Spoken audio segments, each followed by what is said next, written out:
Seeking power over those that oppose me. Unspeakable crime, murder at midnight.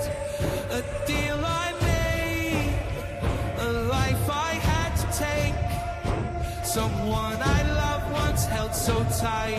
The screams will follow me. Cries of my ancestors said, go away.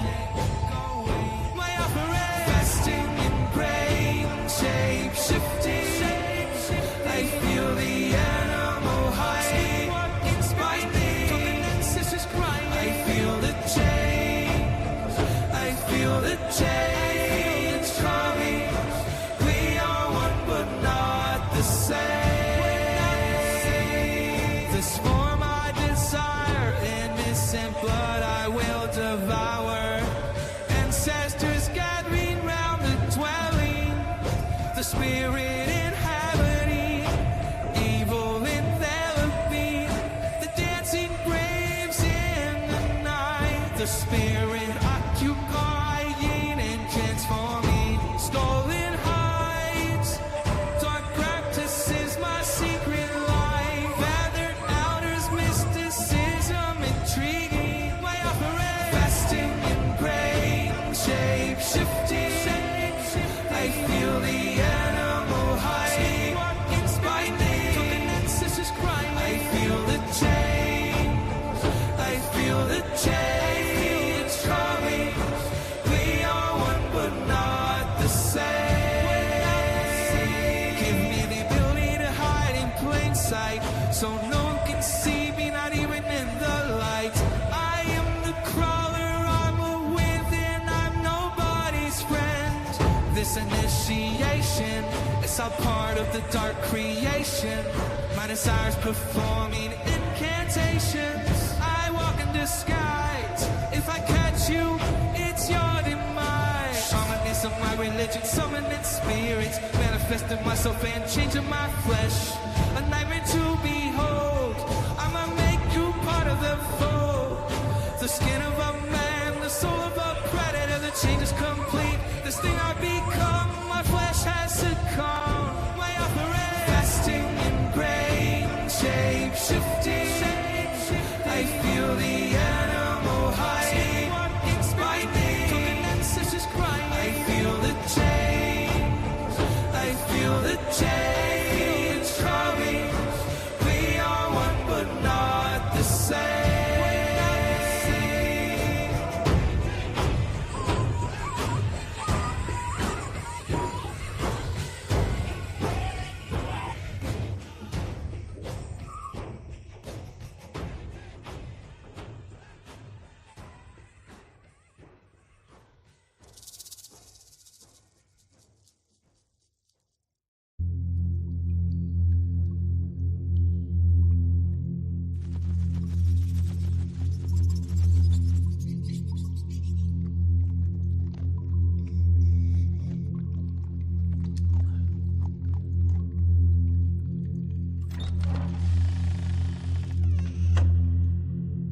When the hunger wakes me, I live to feed.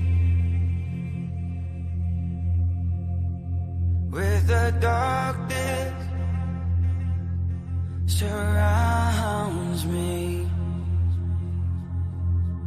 shape-shifting in the night, stalking you. Does my face seem familiar? My back tell you more. Will I change you or will it end you? And the power that I have can give you eternal life. Death doesn't know me. I've become eternal. When the hunger wakes me, I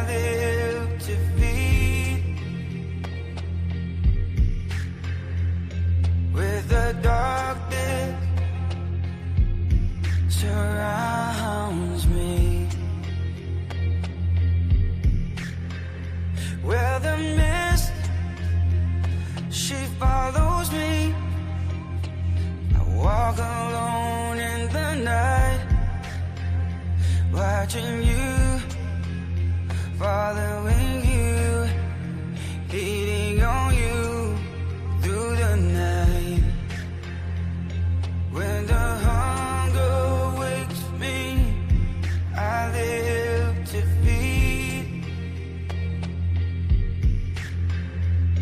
With the darkness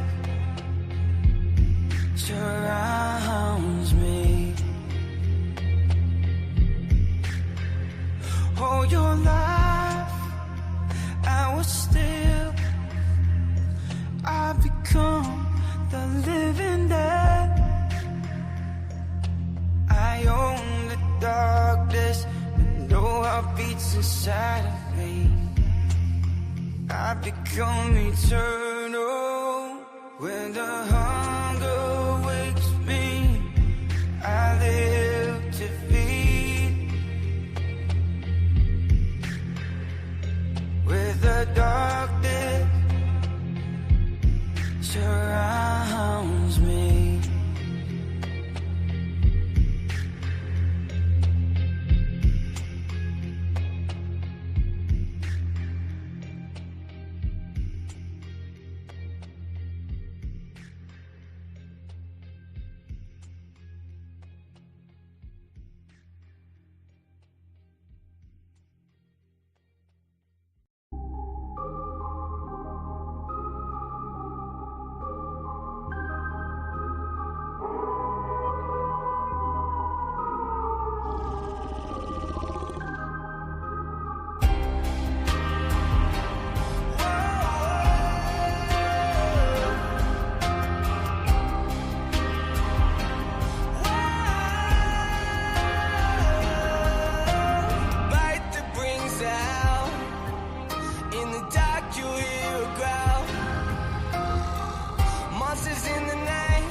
Change inside of me.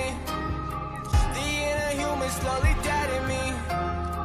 I feel it come alive. The darkness brings me light. There ain't no stopping it, and you will never have from me. Pain of the change. What have I become? A creature of the night, ruled by moonlight. The pain of the change.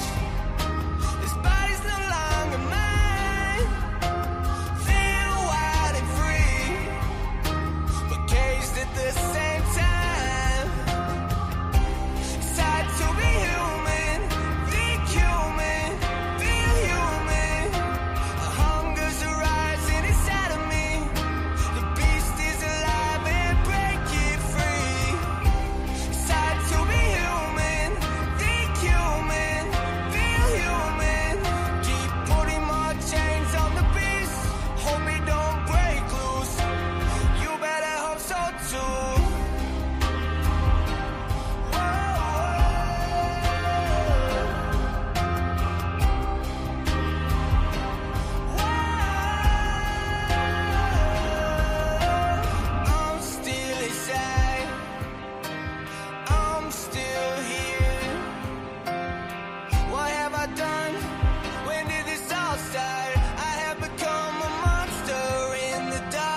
Paranormal Roundtable. I'm your host, Josh Turner. Can you hear me there? Yeah. All right. Paranormal Roundtable. I'm your host, Josh Turner. Welcome to PRT. Join us in the real reality. Folks, remember, if you're a member of the Patreon, dude, we're about to do a bunch of mail-offs, and I am, like, you can look at my eyes, I am exhausted. The AC went out at our house, and then we had an electrical problem, and the electrician, luckily, is one of my old friends from when I was a child. Thank you. Shout out to Jeff Martin. Thank you, Jeff. You're a lifesaver. Jeff is an awesome dude, man. Mm-hmm. And shout out to Lawrence, who's going to be coming out, and he's literally going to fly out. My friend from Georgia, that I met through the show. He's actually, a witness, and I told his encounters, but he's going to come out and he's going to fix our AC. So that's a plus, Yeah, you're the man, Lawrence. It's going to cost us a bunch of money to get all this done, I mean, and these guys aren't even charging us a lot. They're just charging us what, but it's still a lot of money to do this stuff. Ridiculous. But, we bought a house that's not old, but it's older. And we got a discount on it because we knew that there were going to be some repairs that were coming up. And I could have got a new build house, but I didn't want it. And I'll tell you why. I've worked for four major construction companies, and we worked for them for years. One of them over a decade. And no offense to them. I'm not going to say their names, of course. I don't want to get them angry, but I wouldn't buy their houses. I wouldn't buy. One of them even we were a vendor, so they offered us a discount. It was like 15%, a 15% discount to buy a house from them, and I still wouldn't do it because their builds, they have lots of problems. They'll give you a warranty. And their warranty is from them, and it's usually it's only for 2 years. Yeah. And it's not bad. Like, they will actually come out and fix and do stuff, not like the warranty crap that we had. But here's the thing. After that 2 years, when everything starts falling apart, yeah. That's why they only offer it for 2 years. Because a few of my friends well, I say friends, we met them. They were people that moved into those complexes, and we met them. And in fact, one of them was from Iran. He was an Iranian. Couldn't tell, but he had no accent at all. He was born over here when he was born over there when he was 2 years old. And he came here. His parents, when the Ayatollah took over, he told me a story, a crazy, scary story that I'm going to be telling on the show. And I talked to him recently about it. And he was like, dude, he's still living over there. And he's had, get this, he's had 16 different things go wrong, broke down. He goes, I have a whole list. Wow. And then our friend who's Filipino, the one, he lived over there too, the one that had the near-death experience that saw the honeycomb pattern, whatever. We met these people. And then Isaiah, he's African, well, he's a black dude that we met over there, real cool dude, man, and told us a crazy story about the haint. These are all people we met just from that were moving into those houses, and everything was fine for the first few months. And every one of them have reported just bad problems. Isaiah moved out. Like, he's not living over there at that particular complex anymore.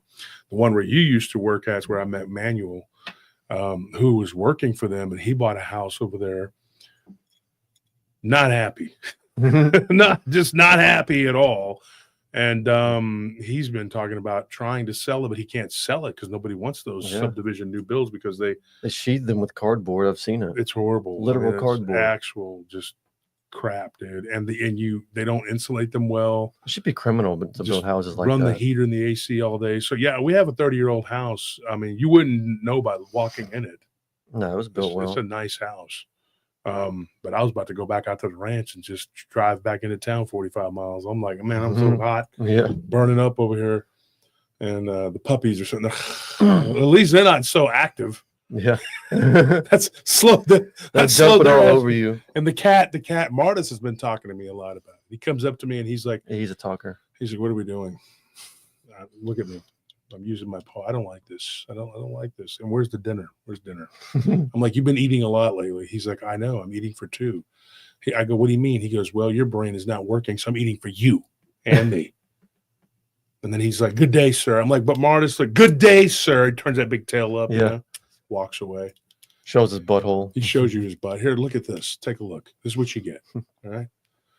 Thank you for that donation. Ralph Crack of the Bat. Yeah, please. We need. Yeah, thank you, Amy. We could use some help with the freaking AC fund. Yeah. Well, here we go. And now they're going to be over there going, Jeff Turner is so evil and so rotten. He's asking for because he don't want to have to sit in the sweltering heat. Yeah, no shit. Who does? How dare he? He's making fun of his puppies who's suffering in that heat. Yeah, he's making fun of him. He's a horrible guy, bad guy. I'm gonna give you some advice, dude. This goes out to Ike. This is for you, Ike. I know you're watching. I know you have the Kool-Aid woman watching. Ike, I don't like you. Girl. You don't like me. Everybody knows. There's no secret that there's you and you have a pack of people who are anti-PRT, right? But Ike, as much as I dislike you and as many grievous things as that you've done, which I totally do not agree with or accept, you could do better than Kool-Aid woman. I really believe, dude, she is actually bringing you down at this point. I am talking completely serious. I'm not joking. This is not funny. Get a better co-host. Okay. You were doing better when you had your sister there or whatever she was to you. Look, get something, dude. That person, you're talking. Why do you have the Violator from Spawn as your co-host? Right, guys? Tell me if I'm right or wrong. By a round of donations, tell me if I'm right or wrong. Seriously, what are we doing here? Because she's like, "Hey, Gaily man." Every day she's like over there posting. She's like, "You didn't take my story about Harry Potter. I'll get you, Gaily man." It's like every day with these Spawn, Batman, Spider-Man villains. The Sinister Six over here. Some of them are dropping out now because they don't want their secrets exposed. And they're like, "Oh, you're extorting." What do they call it? Blackmail. Yeah. Blackmail is not blackmail.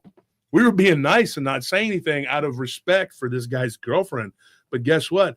That's not his girlfriend anymore. Surprise, surprise. Yeah. RPT. You know who you are. Where are you at? I don't see you running around shooting your mouth off anymore.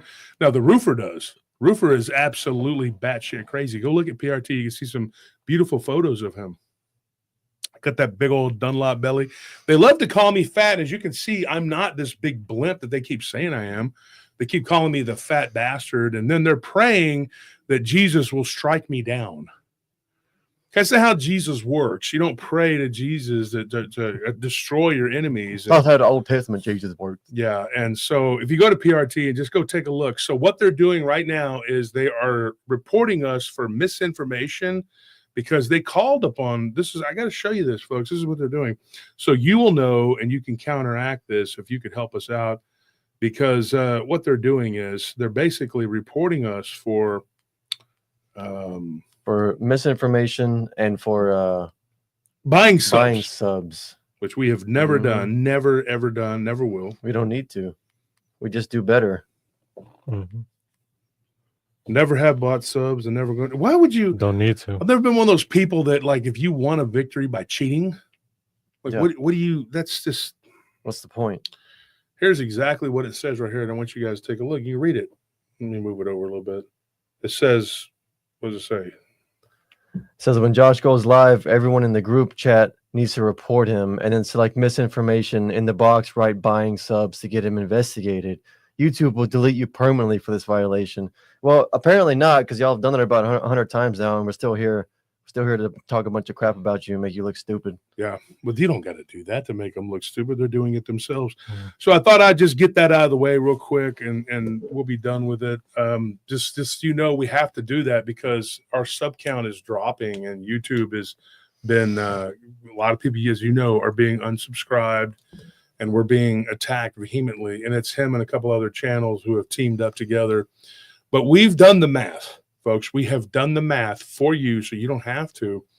And we did an IQ count. And Tony, what was the tally? 3? Was it an IQ of 3? I thought it was closer to like 2.5. I don't know if it even got to 3. Was it 2.6 or something like that, wasn't it? I don't remember a 3 being in there anywhere. It seems kind of maybe generous. It's more like 2s and 1s. 2.3? There's 3 numbers there. Maybe 3 numbers, right? Zeros. 2, yeah, okay. 2.36? probably. Yeah. That's So optimistic. if the 6 will make the 3 go up to a 4, so it's 2.4 is the IQ of all of them together. rounding up. Rounding it up, we Okay. rounded up. Well, they were sharing it. Yeah, we're not guys. So We're that's not the guys thing. like that. They're sharing. It's hard Yeah. to say exactly at one point Yeah. who has the entire load of 2.4. So we have It's to a move collective the disabled consciousness. Yeah. So we need to move that IQ over. Like Mhm. they're like, I opposed him, shit post against Josh Turner. So they move the IQ over, and the other one's like, I gotta talk about Anthony and Maddie. And they move the IQ over, and then they're Yeah. like, we gotta say things about Tony. We gotta say things about Nelly. And then they Like so those Stygian witches from Clash of the Stygian, yeah, Titans with the eye, that's what I was going for. except the brain. They Yeah. just They have to email it to each other through Yeah. the ether. Which, by the way, folks, I somebody messaged me. This is crazy. And Nelly got a message from somebody who's very similar. And they're talking about how this guy that I've been talking to, here again, Lauren Coleman calls it the name game, right? But the guy is from Scottsdale, Arizona. I would move out of there, okay? Just because Scottsdale, Flagstaff. apparently Buckeye, Flagstaff. But here's the thing, though. And I attribute that to this, though. When we talk about a particular place, apparently a bunch of weird shit happens. No, I'm joking.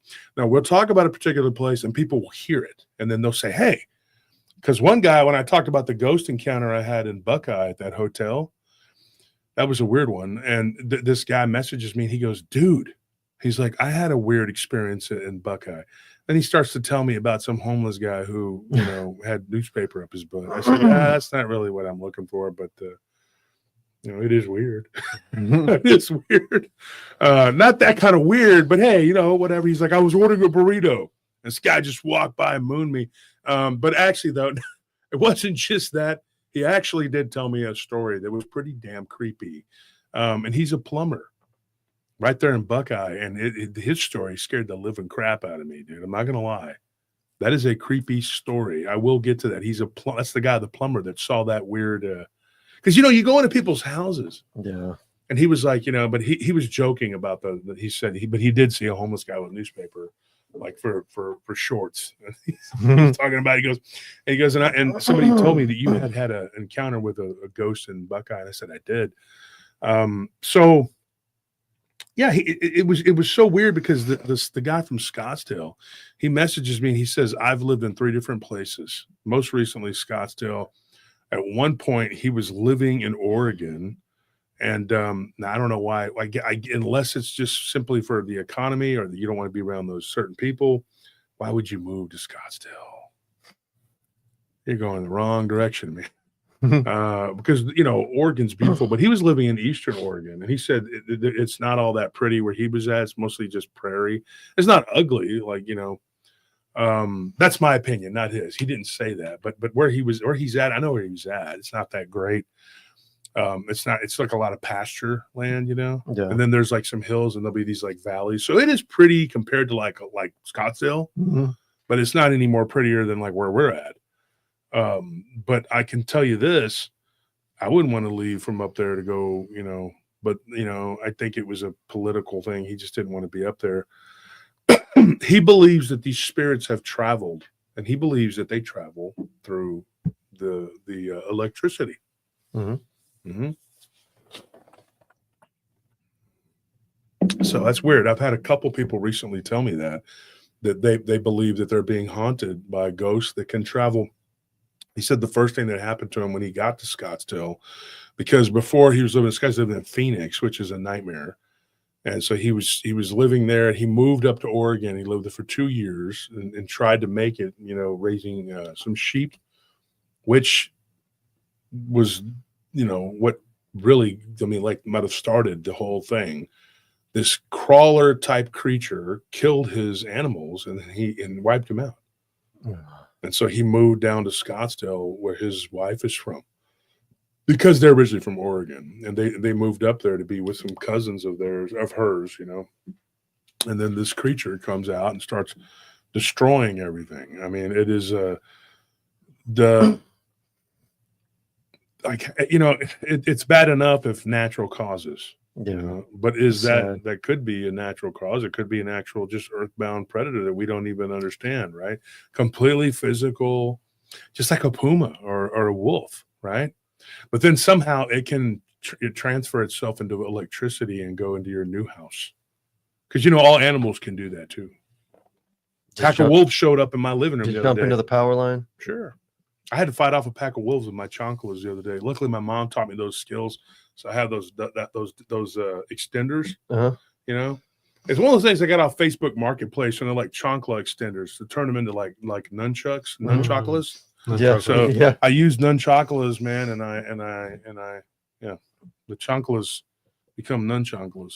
Well, every biologist knows that the three classifications to differentiate a mammal from a reptile is that if it lays eggs, if it gives birth naturally, or if it travels through electricity.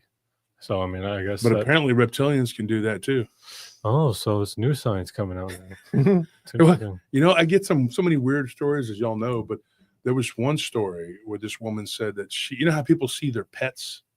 Yeah. But I've always heard of like cats and dogs and even a couple little small furry animals. But this woman said her pet monitor lizard is haunting her. I'm not even joking. She gave me her full name too. She said I could say her name. I'll just call her Mary G. Mary G. She says, look, she's like, I'm not even joking. I have a pet monitor lizard and it's been stalking me. And it was her pet. And I'm like, how do you know it's not something pretending to be your pet? It's not hurting her. Mm-hmm. It's nothing malicious. It's just showing up all the time and freaking her out. Yeah. That's weird. But was it on the show here or was it something that somebody told us? Who was I talking to? Where they said that this person's dad had showed up and he was eating food and drinking. Oh, it was Samuel Singh. Yeah. Yeah, on the show. Yeah. So after that particular episode on Monday, that was Monday's call-in show. I had a couple people calling, messaging me, talking about how, and one of them was Buddhist, Tony, like your mother, and was talking about how they leave how your mom leaves the food stuff out for the they have like a little shrine. It's a shrine, and they put the stuff. But this guy says we were raised as Buddhists. He says, I know what you're talking about the food. He goes, in one day, this is creepy as hell. He says, one day I get up and I go into the, because it was Chinese New Year. Mm-hmm. So he was excited, because Chinese New Year to the Asians is like Christmas. It's a big deal. It's a big deal. And so his mother would take money. But, talk about burning the fake money. She would burn real money, not large denominations, but like, mixed with the fake money, she would burn real money too. And some of them do that, But he goes, dude, I go over there because I'm excited. I get up in the morning for the Chinese New Year. My mother was cooking breakfast and we had these little gifts and these little cakes, that you eat. And he was like, dude, I decided, I was hungry right then. I'd saved my appetite for this big meal. Mom's like, it's not gonna be ready for a couple of hours. You can go back to bed. He's like, no, I'm awake. So he's like, I'm playing my Game Boy Advance or whatever. He's old. It's like me. Yeah. But look, he's younger than me. He's like 45 or 42. So, but he was playing his little Game Boy Advance, And so he decided to go and take some food from the shrine. I mean, it was piled up, So he ate 2 or 3 oranges. He goes, it had no flavor. Just like nothing. And I said, well, yeah, a lot of these oranges now, if you got it at HEB, or Kroger's or wherever you go. Spirits are complaining now. Yeah, the spirits are like, there's no nutrients in this. You got this from Randall's. Like, it was why are you going to Albertsons for this? Yeah. We thought we were going to get some nutrients. Like so he ate some of it and he said it didn't do anything, but it gave him a bad stomachache, dude. And he had a stomachache all day. And then he drank some of the drinks there was no flavor, nothing. He had never done that before. He goes, I was like 9 years old. He's like, and then I realized, I look over, he goes, and I see this woman that's not my mother. My grandmother was there. He goes, my great grandmother, so was my grandmother. Because a lot of the East Asian people, when they eat such a healthy diet, they're long lived. Yeah. And his great grandmother's already 100 years old, or she was 99 years old. He said she lived another 3 years too. So she lived to be old, and well, by our standards. And he says he looked over and he sees this woman standing there just staring at him. And she was like standing kind of by the bathroom, in the hallway, and he was like greedily eating the food, that's my words. And he said he looked over and he saw her and she was just shaking her head like she was mad at him, dude. And so he goes, okay. So he stopped. He started to describe her at dinner, and everybody put their forks down and stopped eating. And his name's Dad. And they were like, Dad, why did you do that? And he was like, I was hungry. And they were like, you do not do that, especially on Chinese New Year. You don't do that. So they didn't really discipline him because they believe, and Tony, you know this, that how you start off the new year sets the tone for the year. So he didn't really get punished or get his butt beat, but the next day he did. Mm-hmm. So the next day his mother knocks on the door and wakes him up, and she shows him a photo. She goes, you know who that woman was? She's like, that was my grandmother. Right? So that was his great grandmother on his mother's side. His great grandmother on his dad's side is just living there, right? So it would be his mom's grandmother. He goes, that was my great grandmother. He's like, you got the attention of a person who's like is best left alone. This woman was a practitioner of witchcraft. And he's like, she goes, I was scared to death of my grandmother. And she's like, when she died, we were relieved.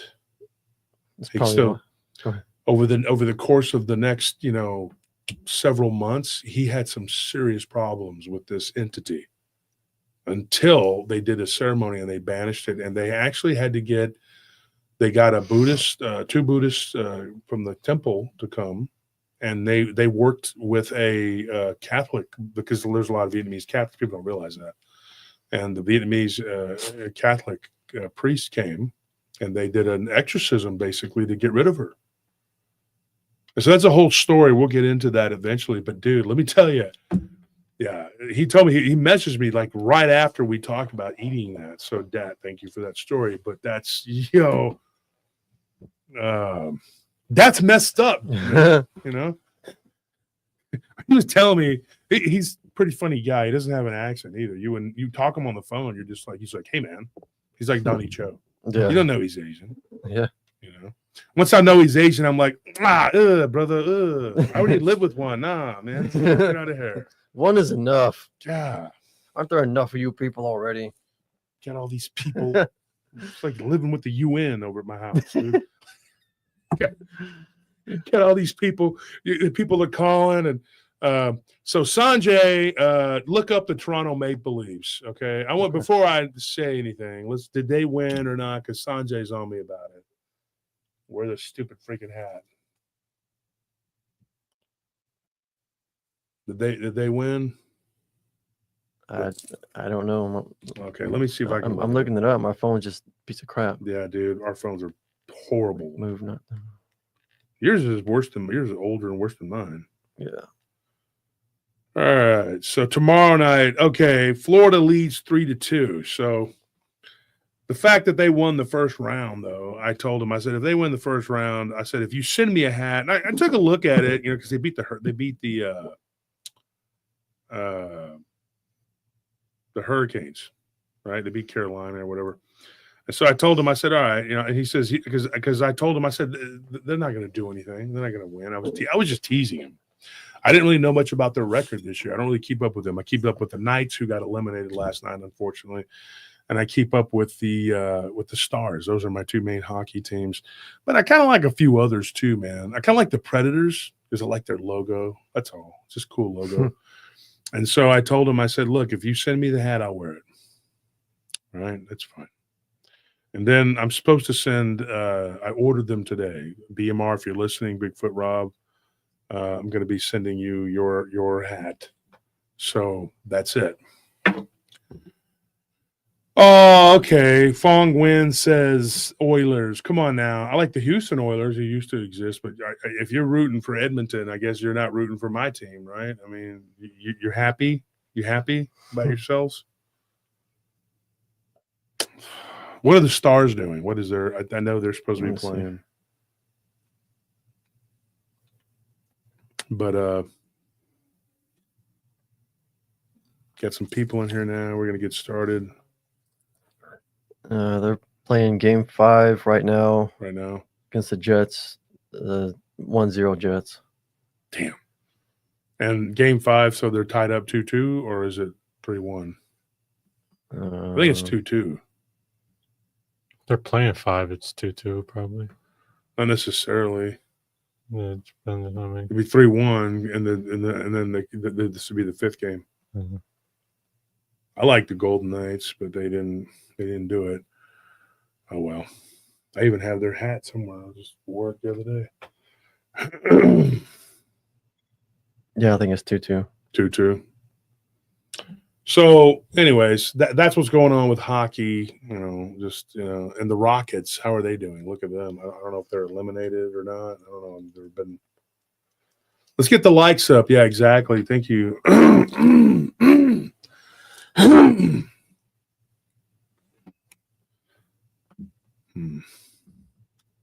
So eventually we'll tell that ghost story, if you want to call that a ghost story. I don't know what the hell that is. That would be classified as something else. And I got a couple of Black-Eyed Kid stories, not recent, but Morgan. Rockets lost to Golden State. The Rockets are eliminated. Yeah, I think so. Great. Game 7 they lost. Yeah. Man, that's it. Well, all my teams are out, except for the Celtics. The Celtics are still in. I think they're on the verge of winning. They're going to be going. So, so we have what was I just talking about? Then Anthony tells me like an hour later what happened. I told you my phone's a piece of crap. Well, you keep wanting me to look stuff up. You Takes hung on to forever. that. So, you know, Red Tip Savage. I like the Mighty Ducks too. I always kind of like the Ducks. The only problem with them is that they're in California, and California is full of Californians. That's the problem I have with California. I'm just kidding, dude. It's cool. Oh, Black-Eyed Kids. So Morgan Knudsen, I know she's been on the show before. She talked about or posted about a Black-Eyed Kid experience. She heard the exchange, but she was like laying down or something. And so she can't really tell you because it happened to her mother and I think her grandmother, but it happened recently.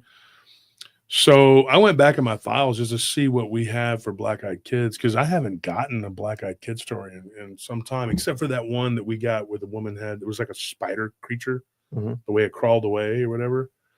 So I looked in there, and there's 3 in there that are just like bangers, dude. Like one of them is kind of, it's not that involved, but 2 of them are really pretty intense. I don't want to say like these are good. Because if you say, it's like, you got your ass beat the other day. I videoed it. It was good. That is some good footage, dude. I know he tore your face apart, but dude, that mauling is going to be awesome on World Star. I'm just telling you. I'm just saying. I'm not trying to be your agent or anything. But if you ever want to get in a fight with some more bums and get beat up while I video, just let me know, man. I'm a phone call away, bro. Phone call away. And they're just like, yeah, you didn't really help. Dude, I did what everybody does now. I was videoing it. Viral videos, bro. Why are you making this difficult? I know black-eyed demon children showed up to your house and it was the most terrifying experience of your life. But this is good. Go on. Can you tell me about this? Because my audience will love it. Good. They will eat it up. You're like one of those sleazy directors. Yeah. Move his arms around. Makes it look like he's killing you. Yeah. Is it choking you for real? Oh, yeah. You're almost dying. Good. Great. Yeah. That's what we want. The realism. You know? Oh, it's humiliating and traumatizing. Yeah. Good. Good. More of that. More of that. Yeah. Oh, you broke your back? Take 2. Walk it off. And then it becomes like a legend. Like this person really was killed in the filming of this or hurt or whatever, you know, and everybody runs out to see it. Oh, they're really in pain right now. That's really happening. They're like faces of death over here. You know, that's it is what it is. Where I got stabbed in the movie was the actual scene of me getting stabbed and going to the hospital and dying. You know, they want that realism, you know. But so we end up with these black-eyed kid stories, and one of them was freaking crazy. And so I wanted to talk though about tonight. What did we call this one? Bigfoot, werewolves. Well, werewolves, Bigfoot, crawlers. Crawlers. Dang. So when we left off last time, sorry we couldn't be here yesterday. We have been I had to work. We have had a ton of work, and I haven't been able to do anything. And when it comes to doing the show or having to do my job, I'm sorry, I have to do my job because I have to make a living. I don't really make a lot of money at this. So you know what ends up happening, we get kind of behind, so we decided to go ahead and do it tonight, and we'll be back on tomorrow night. We have Katie Elizabeth, I believe, coming on. She's a researcher from Lake Champlain that does cryptids, water cryptids. Very interesting, some of the stuff that they do, because I have a whole file on water cryptids. We haven't done anything on water cryptids in a while. Yeah, And I kept, well, you and I, Tony, were talking about we were going to throw them all in there piece by piece and be like, hey, guess what? Paranormal potluck. Let's just throw water cryptid in there, We got one, though, that was a guy from the Ohio River, or was it the Ohio River? Dude, this thing like chased him. It chased him, and it looked like an alligator without legs. I mean, just like an alligator. So like a serpent? Dude, it was like a crocodile-looking thing, but it had like flippers. And it chased him and his friend up onto the bank. Wouldn't that be like a plesiosaur or something? No, well, because it looked like a crocodile. Well, and a plesiosaur doesn't look that way. But still but it was only about 9 feet. Well, I say only 9 feet. Like it's only 9 feet, Rodrigo. What are you scared of? You can take them, bro. God, man. Be a bitch. But so he gets chased by this thing, very much a flesh and blood creature, and it's him and his buddy Kevin, and they're like running up the embankment. He goes by Rodney, but his name is Rodrigo. And his mother, is from El Salvador, and his dad's is an American, whatever. And his mother, like, this was when he was young. His mother, he goes home and tells her about this harrowing experience. Once again, Hispanic mom whoops his ass. First of all, what happened because you were out there doing bad stuff. You shouldn't have been out there in that water because you were told not to. Second of all, she says, I don't believe you. So you admitted that you were in the water with Kevin and you weren't supposed to be there, and that little boat you're not supposed to be in, and then you end up, getting out of the water and splashing around, and I don't believe you. So this is what happened 28 years later, right? He's like 37 years old, and his mother and his dad are in that same area, and they're fishing. His dad's got a nice boat, whatever. And they're in that little area where he was at, and his dad sees this thing and says, there is a crocodile in here. And he says he sees a flipper, but it wasn't a big one. It was a small one, like maybe 3 feet. Mm-hmm. And I told him, I said, so there's a damn breeding population. Awesome. God, that's awesome. And then I find out that the Lampasas River, which is right up north of us, 30 miles, is known for the American alligator. That's just right there. That's just right. I'm like, what? When did y'all write that into the Mandela effect? You pieces of crap. So I've tried to reach out to the complaint department of the Mandela effect with not much luck. They're mulling it over. They're going to let me know if they want to listen to my changes. Did they give you a service request number? Yeah. It's 2 million, 3,000, 3 million. Yeah. Something. It's terrible. It's a long number. Seven digits. It's in the billions. And then they use a Mandela effect to change it. They did. And so it's like 3,800,928,746, something like that. I got to figure it out, but I'm hope before I die, I'll get my request in. My request was basically just to have the Cowboys win the Super Bowl. The 49ers have never won a game in the history of their team. A few other changes too, like I wanted to say certain former presidents never existed, certain wars didn't happen, and certain people won certain wars, and certain things went a certain way. Communism never existed. Basic stuff, small, simple things. But you come back to the timeline, and it's like a utopian. We're all wearing white robes. Yeah, it's a good thing those people never existed. Turns out I'm one of them. It is the age of enlightenment, brother. I seem to have these weird dreams of someone trying to connect with me. Oh, it's from the past that we erased. Yes.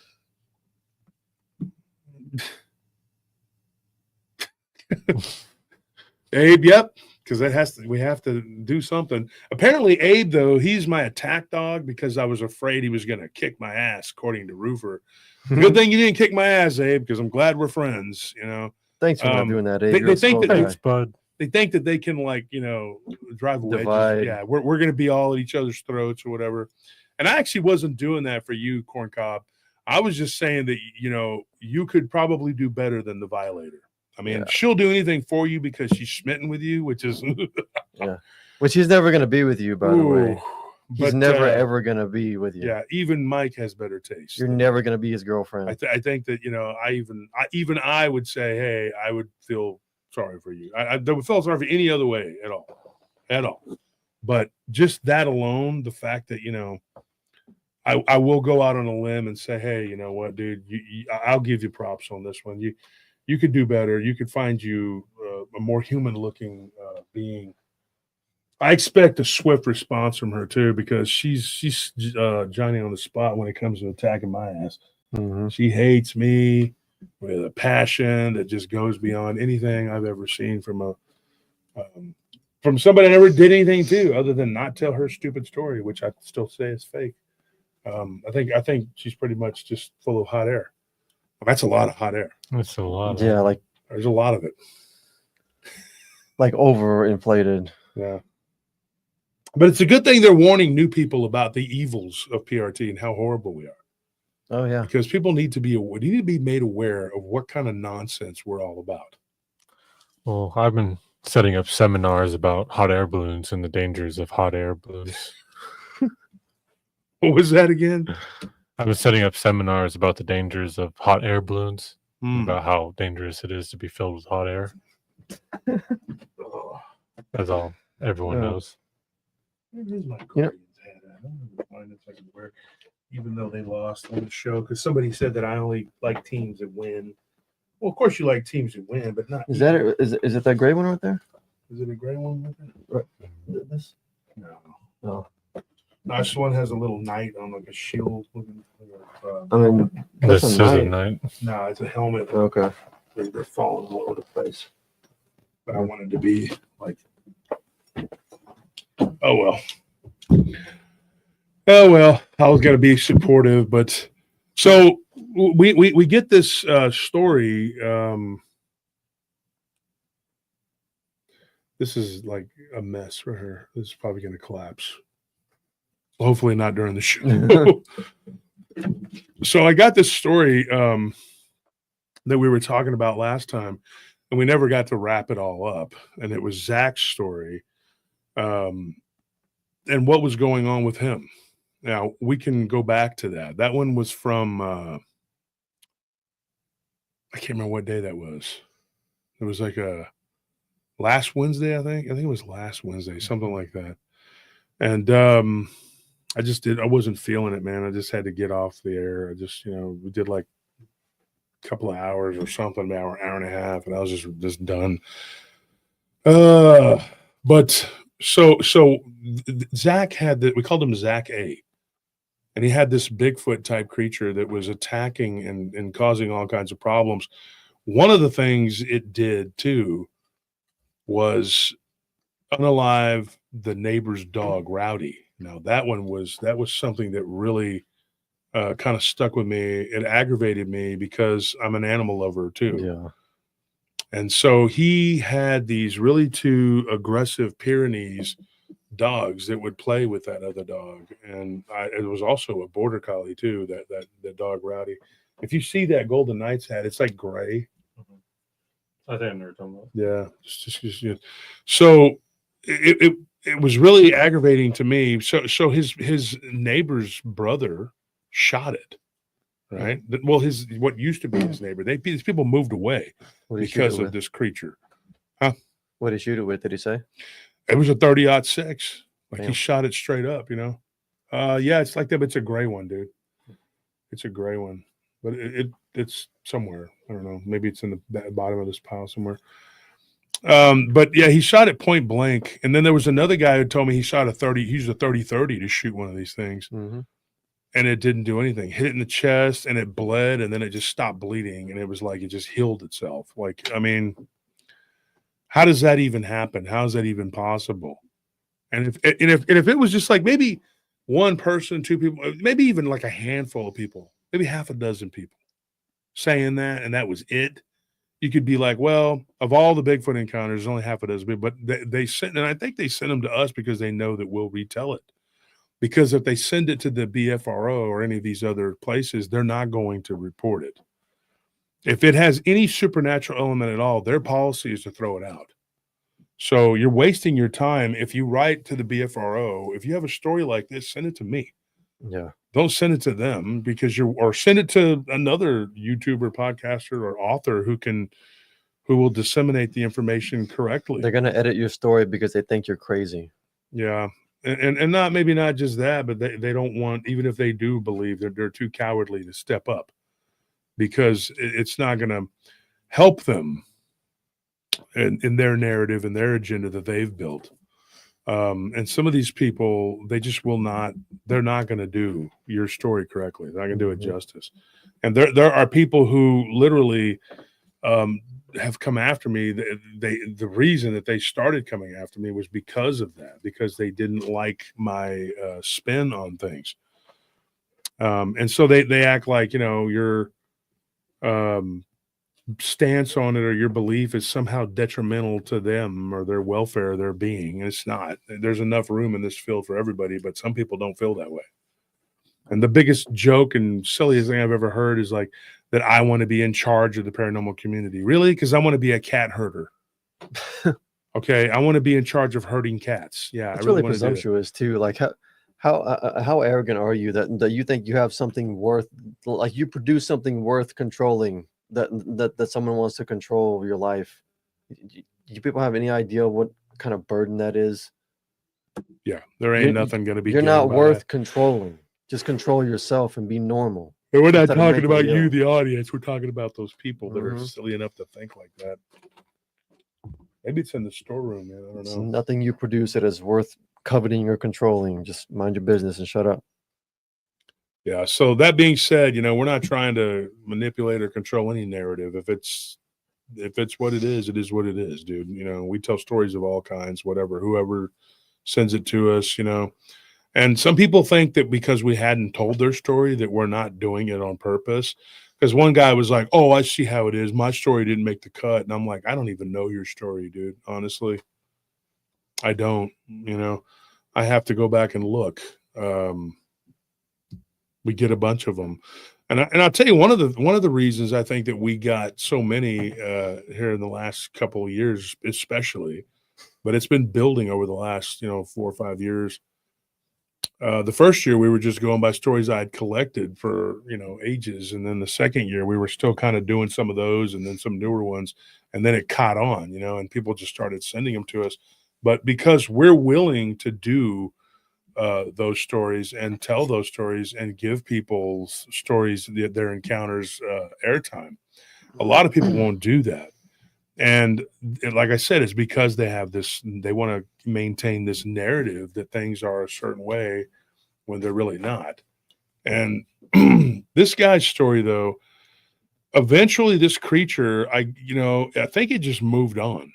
And I don't know if there was a portal or something, because there was this weird, I call it an enteledon, because that's the only thing I could think of, that eventually like started showing up too. And it may have interacted with this creature, or at least one of them did, because it had bite marks on its body, looking like, I think we talked about that, looking like it had been attacked. And so, yeah, I know we talked about that because I remember showing the picture of what I thought it was. Yeah. And so we end up with this weird dynamic. The guy that lived about 3 miles up the road, and I found this out just like when I was ending the investigation with these people, he had an encounter with something that looked like a dog man. Not like what this Neanderthalic prehistoric creature was, that was terrorizing everybody. He had some neighbors that had like well, everybody had a garden, but his neighbors had like a garden, and it was just taking heads of cabbage and just eating them really quickly. Mm-hmm. So it was an omnivore. It was a carnivore, to a degree.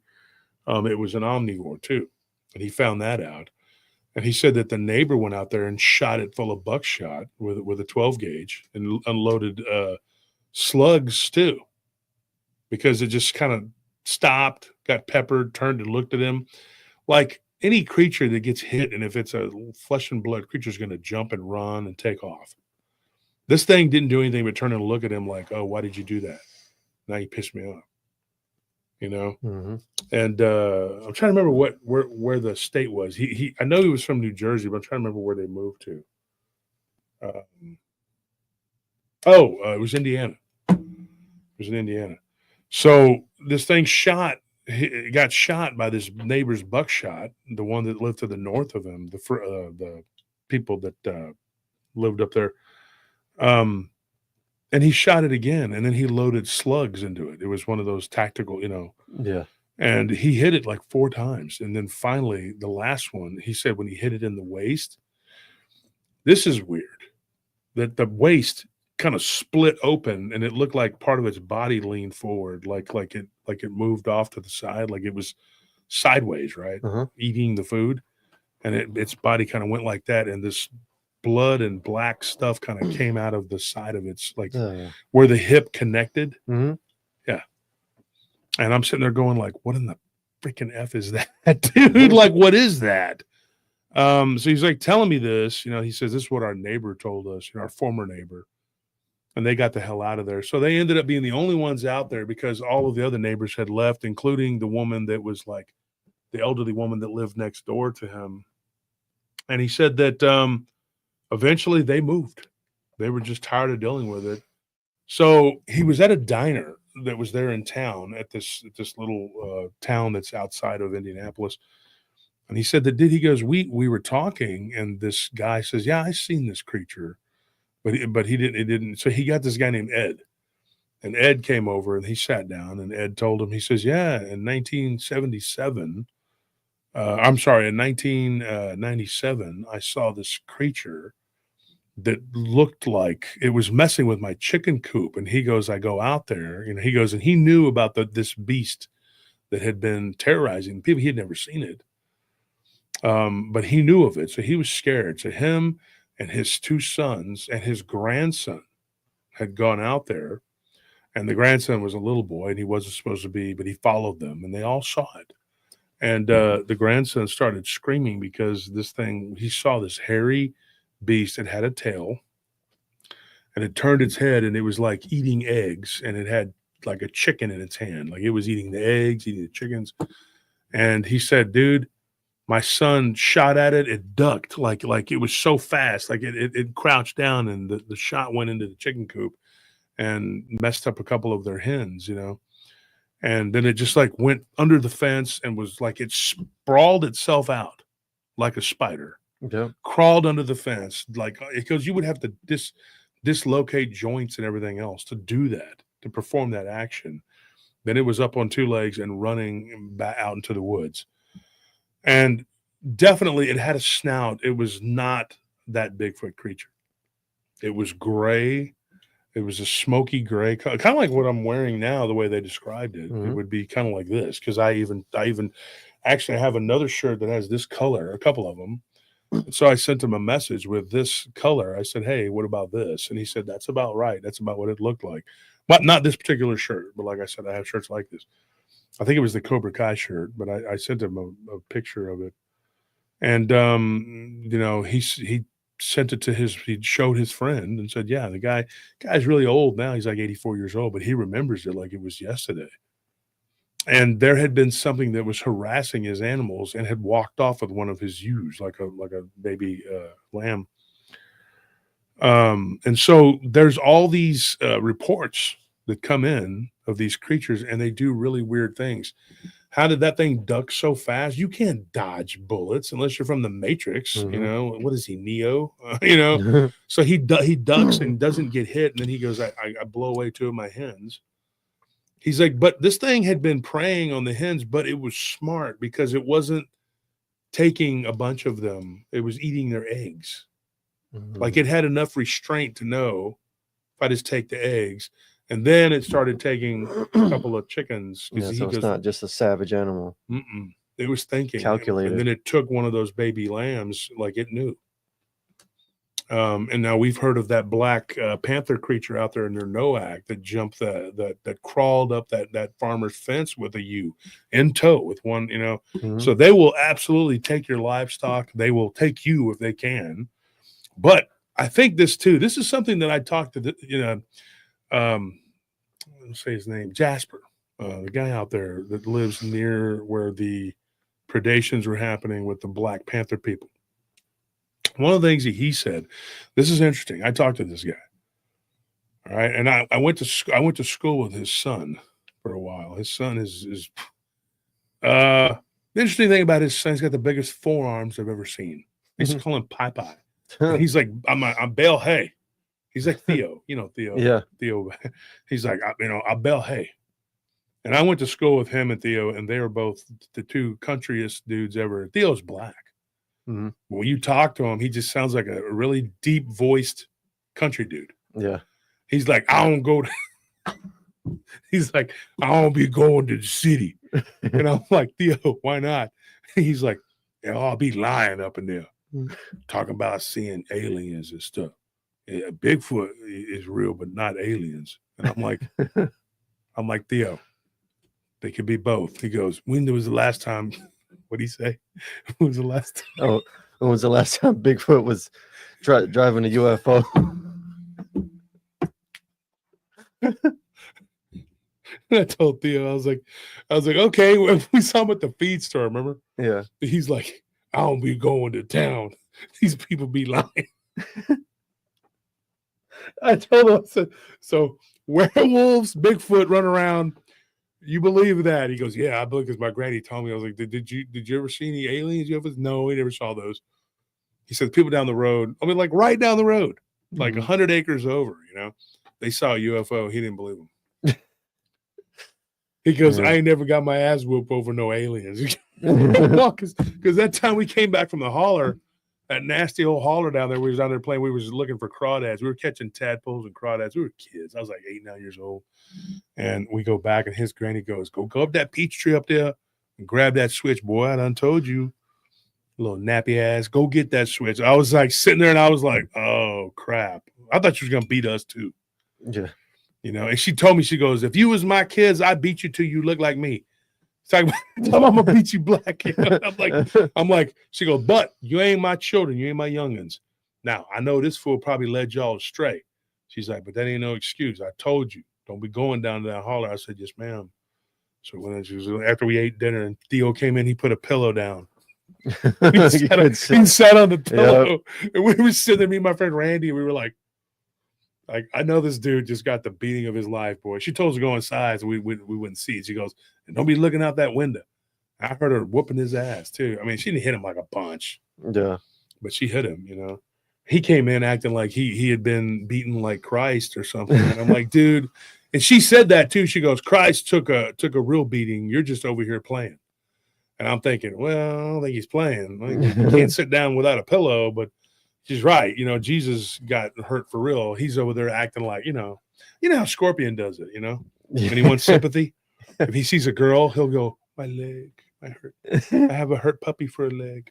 And they're like, really? What's wrong? You poor thing. If you give me your phone number and let me harass you, I'm joking. But no, so what ended up happening with this guy, it's so weird, because when I talked to him, he said, he goes, these creatures, what they do, they steal your animals, your livestock. They do all these crazy things. And he has seen them low crawl under fences. He goes, your fence has to be down in there into the ground. And in that black land, the stuff moves around. Those fence posts don't stay. If you have a ranch or a farm out there in that area, you got to know that you're going to be digging some deep holes. My cousin Ken, he had to put his to anchor his house. It was like 8 feet down in there, those anchors. Yeah. Or I'm sorry, 9 feet. But it's crazy, dude. People don't realize, like, you can't just, because your house that black land will move it. Yeah. And so these creatures, though, they can get down up underneath there, and they'll just run up underneath that whatever. And so, I guess to some people, like, Bigfoot's like a very real thing, but that they don't believe in UFOs, I think with Theo's situation is that he's lived out in the country his whole life. I've never known him to live in town. So he lives out there and he's still out there. And his girlfriend, you know, she was just like, I get tired of being out there. So he go, you can go to town, be around all these weirdos. I was like, when was the last time you went to Austin? He goes, 10 years ago. He goes, and I hated it and I'll never go back. And I'm like, geez, Louise. And so he went to a New Year's Eve party and he says, dude, he fell asleep. And so I told him, I said, man, are you kidding me, man? You went to a he goes, yeah, I fell asleep. I had 2 sips of champagne. He's like, I can't drink that crap. It gives me a headache. It does me too. Yeah. And because he makes his own. Oh yeah. His own whatever. But he don't even drink it anymore. And he gave me some a couple years ago for Christmas, folks. Let me tell you something. You drink that, it's like turpentine. You'll see Bigfoot. You'll see him piloting a UFO too. But he makes it taste good. It does. He puts like this orange, like persimmon. You know, yeah. And then he puts orange peel, like it tastes like it's like a lemony orange and persimmon, and it was like this. He puts cinnamon in there too, so it tastes Christmassy. And then he'll go to town and give it to people that he likes, all 2 of them.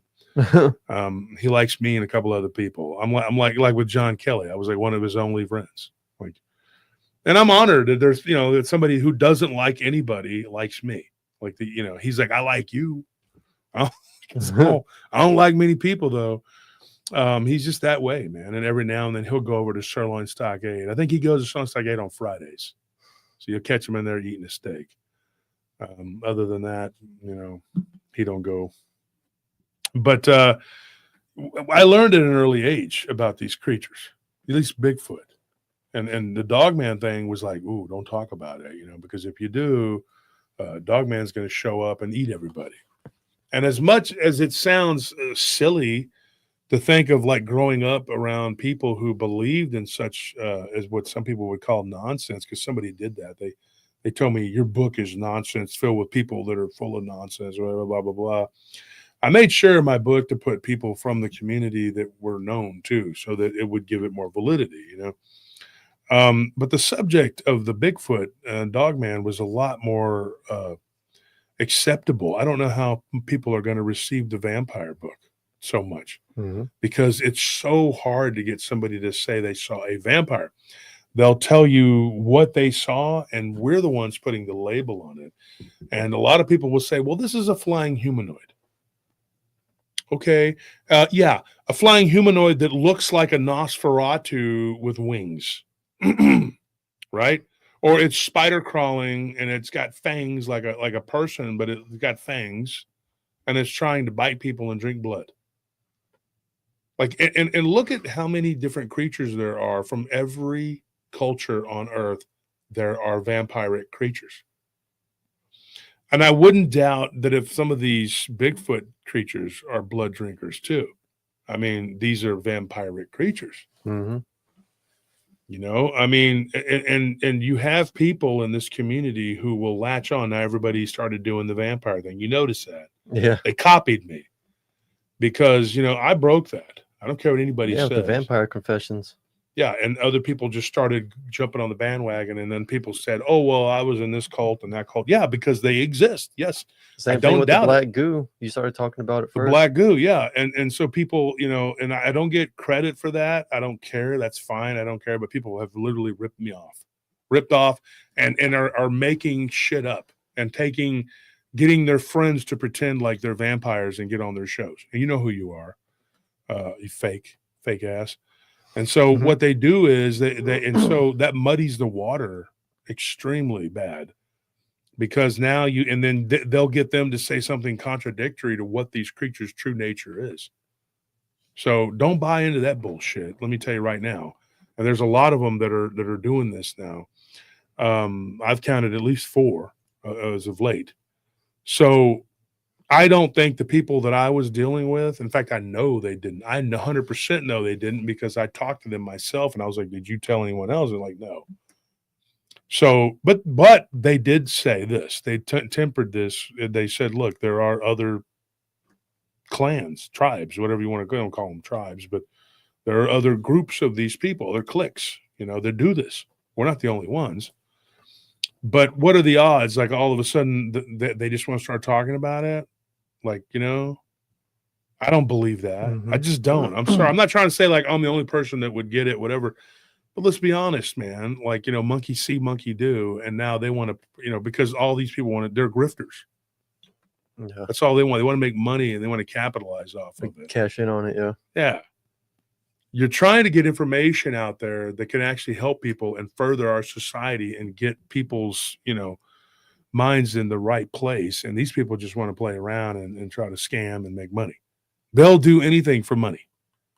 Like, I'm not even joking. I'm convinced that they will do anything for money because they don't work. They put all this effort into doing all of this crap when they could just be getting a job. Oh, you're poor, you're living in poverty. Try working. Have you tried that? Not just getting government handouts, you lazy son of a bee. Because if you did, you'd probably be a lot further along in your life. Can't take someone seriously who don't have a job unless they're like actually retired or something. Not just faking a disability to collect the government check so you can sleep 14 hours a day and be fat. And so when you have these weird creatures and things and whatever, that people are reporting, there's no need to go and use AI to make it up. Okay. And I know that's what you would have to do because you don't have enough creativity to actually make it up. You ain't smart enough to do that. So you go and you get AI to make it up for you. And then you get up there and you ramble on about it. Or you get your one friend who pretends to be multiple different people. That guy has the same voice every time. Same time. Yeah. And it kind of sounds like Vic Cundiff. And I'm going to say this again. All right. Because recently the accusation was made that dude did not say anything on the day my mother died. Yes, he did. And we have screenshots of it. Thousands of people saw it. So stop pretending like there was no proof of what that was. He didn't attack my mother. I've said this a million times and I'll say it again. They keep trying to obfuscate. He said something about me on the day she died. And then they're like, oh, and he himself talked ill of my mother. Yes, I did, because we had a very tumultuous relationship. And I don't shy away from it. My mother, me and her. But before she died, though, several years before she died, we patched things up. I didn't talk to her for 6 years. 6 years. And when my mother died, I didn't sanctify her because I'm not one of those people that's like, oh, my mother was a saint. But I grieve and I feel pity and sadness and I feel regret. But a part of that was nothing I could do. My mother was, you knew her. She was very hard on me. She wasn't hard on you. No, I was like the grandbaby that she was making up for all those. Yep. All and those then years, Christian came and he became the, did the same thing we did then that your mom did to you when the boys were born. Well, see ya. I don't need you anymore. She didn't do that, but I'm saying like, I was not her favorite person and we had issues. One of the main issues I had was I wouldn't take her bullshit. I wouldn't put up with it. And if you prostrate yourself and you put up with people's bullshit, here's my philosophy on that. If you treat somebody the way they are, they will stay the way they are. When you start treating people the way that they have the potential to become in the betterment, that's the best way to help them because they can become that. Doesn't mean they will, but they can. But if you treat a man or a woman the way that they are, they'll stay the way they are. And stop giving people concessions. You know what happens in these families? You know what they do? They give too much leniency to people who have bad behavior. You know why a lot of these people go out and get the hell smacked out of them by somebody? Because nobody around them is checking their ass. One thing I learned too, girls, okay, not trying to be mean, ladies. Most of my audience is not young girls, but these young girls, they have a tendency when they're not raised around a dad to get ultra sassy. and real mouthy. And they'll do that with men, and they'll get with one of these men who nowadays was raised to oh, you're just like me, because they saw TV, you jumping around beating everybody up on TV, which doesn't happen in real life. It does not. And then they'll just wipe the floor with you. They will. You know why I know this? Because Anthony, me, and Tony, we deal with domestic violence almost every day. If not every day, I'd say what, 4 or 5 times a week. Mm-hmm. It's very common. Bunch of domestic calls all the time. All the time, domestic calls. And these men are just beating the heck out of these women. And the woman, the guy always says the same thing. She just wouldn't shut up. She kept on and told me to do, let's do this, let's do that. Or she put her hands on him. And a lot of these children are not raised by dads. I'm not joking. So you have these women, when a man's not around to check their ass and tell them, hey, don't do that. You know, a dad. I'm not talking about some mean guy that's being aggressive, like, shut up, ho. I'm not talking about that. Don't make me slap your ass, ho. I'm not. I'm talking about a dad that tells you, hey, don't do that. You know, because I see a lot of times the mom's trying to undermine the dad, and these boys grow up being sissies, and these girls grow up thinking that they're Tomb Raider. You're not. Mama, you're not doing them any favors. I was trying to talk to this girl, the young lady, the other day, and her mom kept interrupting. I said, your daughter's 19 years old, and you keep answering for her. I said, if you keep on, the police will come, and then she's going to go to jail for assault. So you need to be quiet. Finally, Anthony took her and talked to her, and I talked to the young lady, and I said, hey, you're responsible for your own actions, no one else.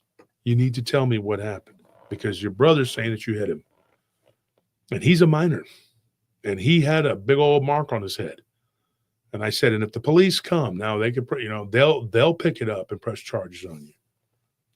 And if it was just a couple of kids arguing, the kid was like, I'm fine, whatever. Mm-hmm. But technically he's a minor. And I told her, you can't be hitting him. This is the kind of stuff we deal with. And the police, you don't know what they're going to do or what their reaction is going to be. But the mom was not doing any favors by trying to talk for the kids. And I said, you need to basically shut up. Handle it. Let us handle it. And so you end up with these people. George Fountaine. No, we're not going to talk about paranormal stuff. We're going to let you leave, though. I see that little logo you got. Yeah, go back to Reddit. So, when you have these people they raise them the way that they are, that happens. And then you end up with a societal problem where people are not in their correct roles. And boys, when they're not raised around, it goes without saying, a boy that's not raised around a dad becomes a little asshole. They run the streets and they act stupid and they get locked up. Yep. They don't just become little smart asses that are in danger of getting hit by a man. They become a menace. Well, they don't understand consequences. They don't get it. Both sides, male or female. So our society, the way it's geared.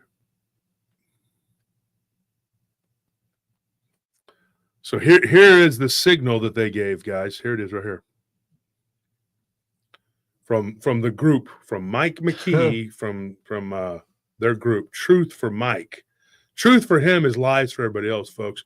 Go. There it is. Truth for Mike. So they are investigations. They are now. They gave the red light, the green light, but the red light to mass report us. So they're mass reporting us right now. So here we go. And I'm sure that was Violator, Kool-Aid woman. She looks like the Kool-Aid woman. Oh, yeah. Yeah. So they're mass reporting us for buying subs, which we don't do, and for misinformation. And they said if everybody reports this for misinformation, that they can get our channel taken down. Do you, the paratroopers, want our channel to be taken down? Do you want that to happen? Right? He has a channel too. It's called Abnormal Investigations. So it works both ways. He, on the other hand, does actually talk about me quite a bit. And it's a lot of misinformation.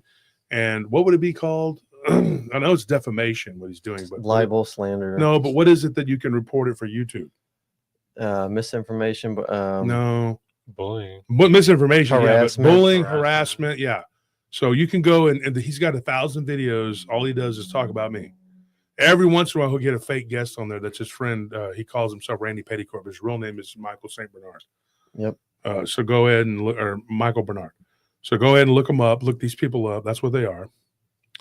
And he's got a guy named Larry Fisher, who's his little attack dog, who's now going after another beloved person in the community. It'll come out eventually. I'm not going to say who it is because the guy's been ill and I don't want to start anything. He's been attacking him. Mm-hmm. These people have attacked Harley Owens. They've attacked me. They've attacked Joe and Jesse Doyle. They've attacked Krista and Brandy from Hellbent Holler. They've attacked BMR, Bigfoot Michigan Rob. Just pretty much everybody. Jerry and Ella Williams, they've attacked them. They've attacked Abe Seas and Jesse, his cousin. They've attacked me. They've attacked these two. They've attacked Nellie. They've attacked everybody. It's gone after everyone. Everyone. We've been threatened. People have gone on and said they were going to kill us and do all kinds of crazy stuff. Yeah.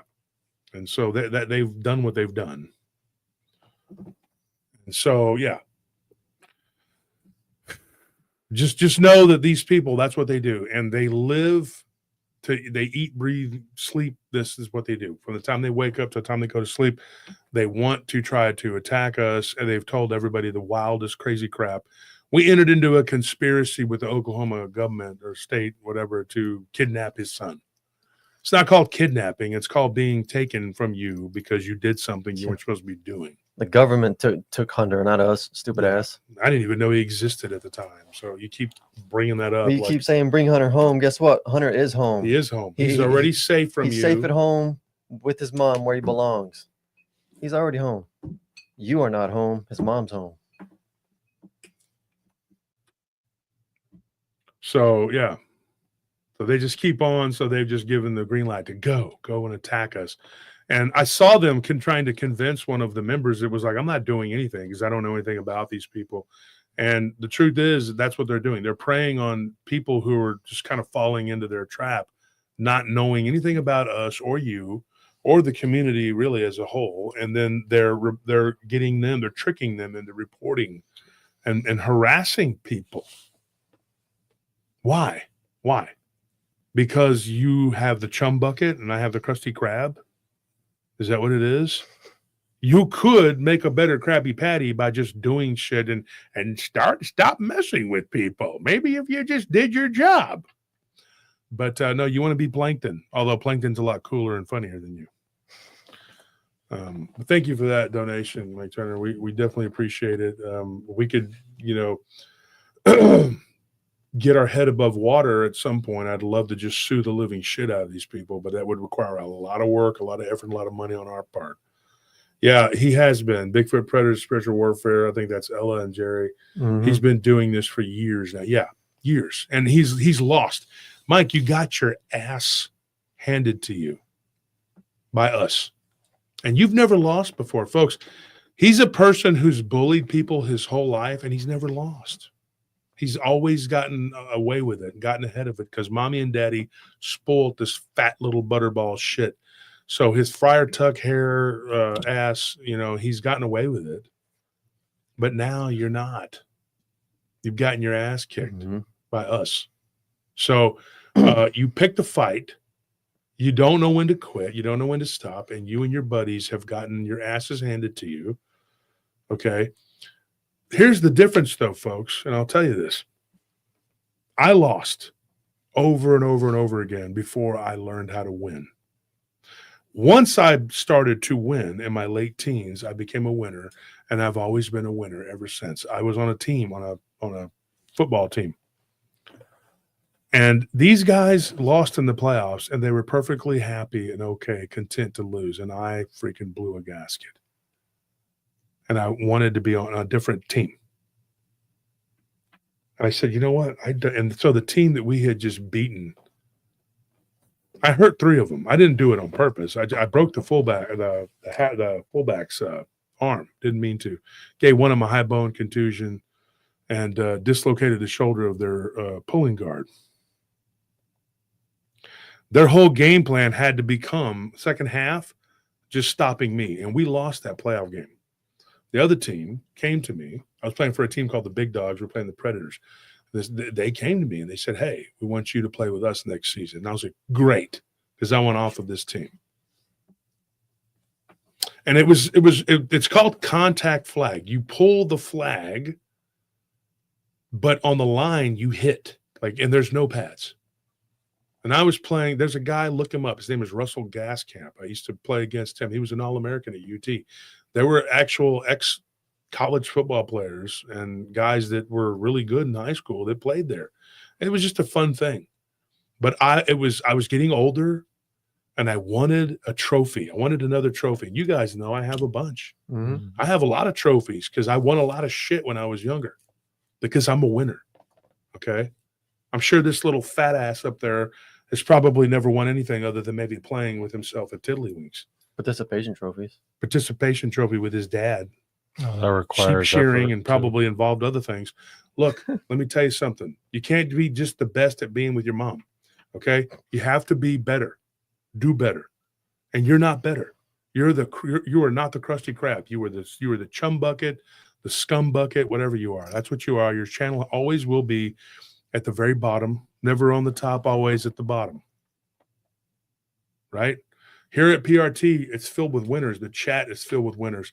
And everybody, with the exception of the stalkers who are trying to defeat us, people who've jumped in who had nothing to do with it, like the bearded lady.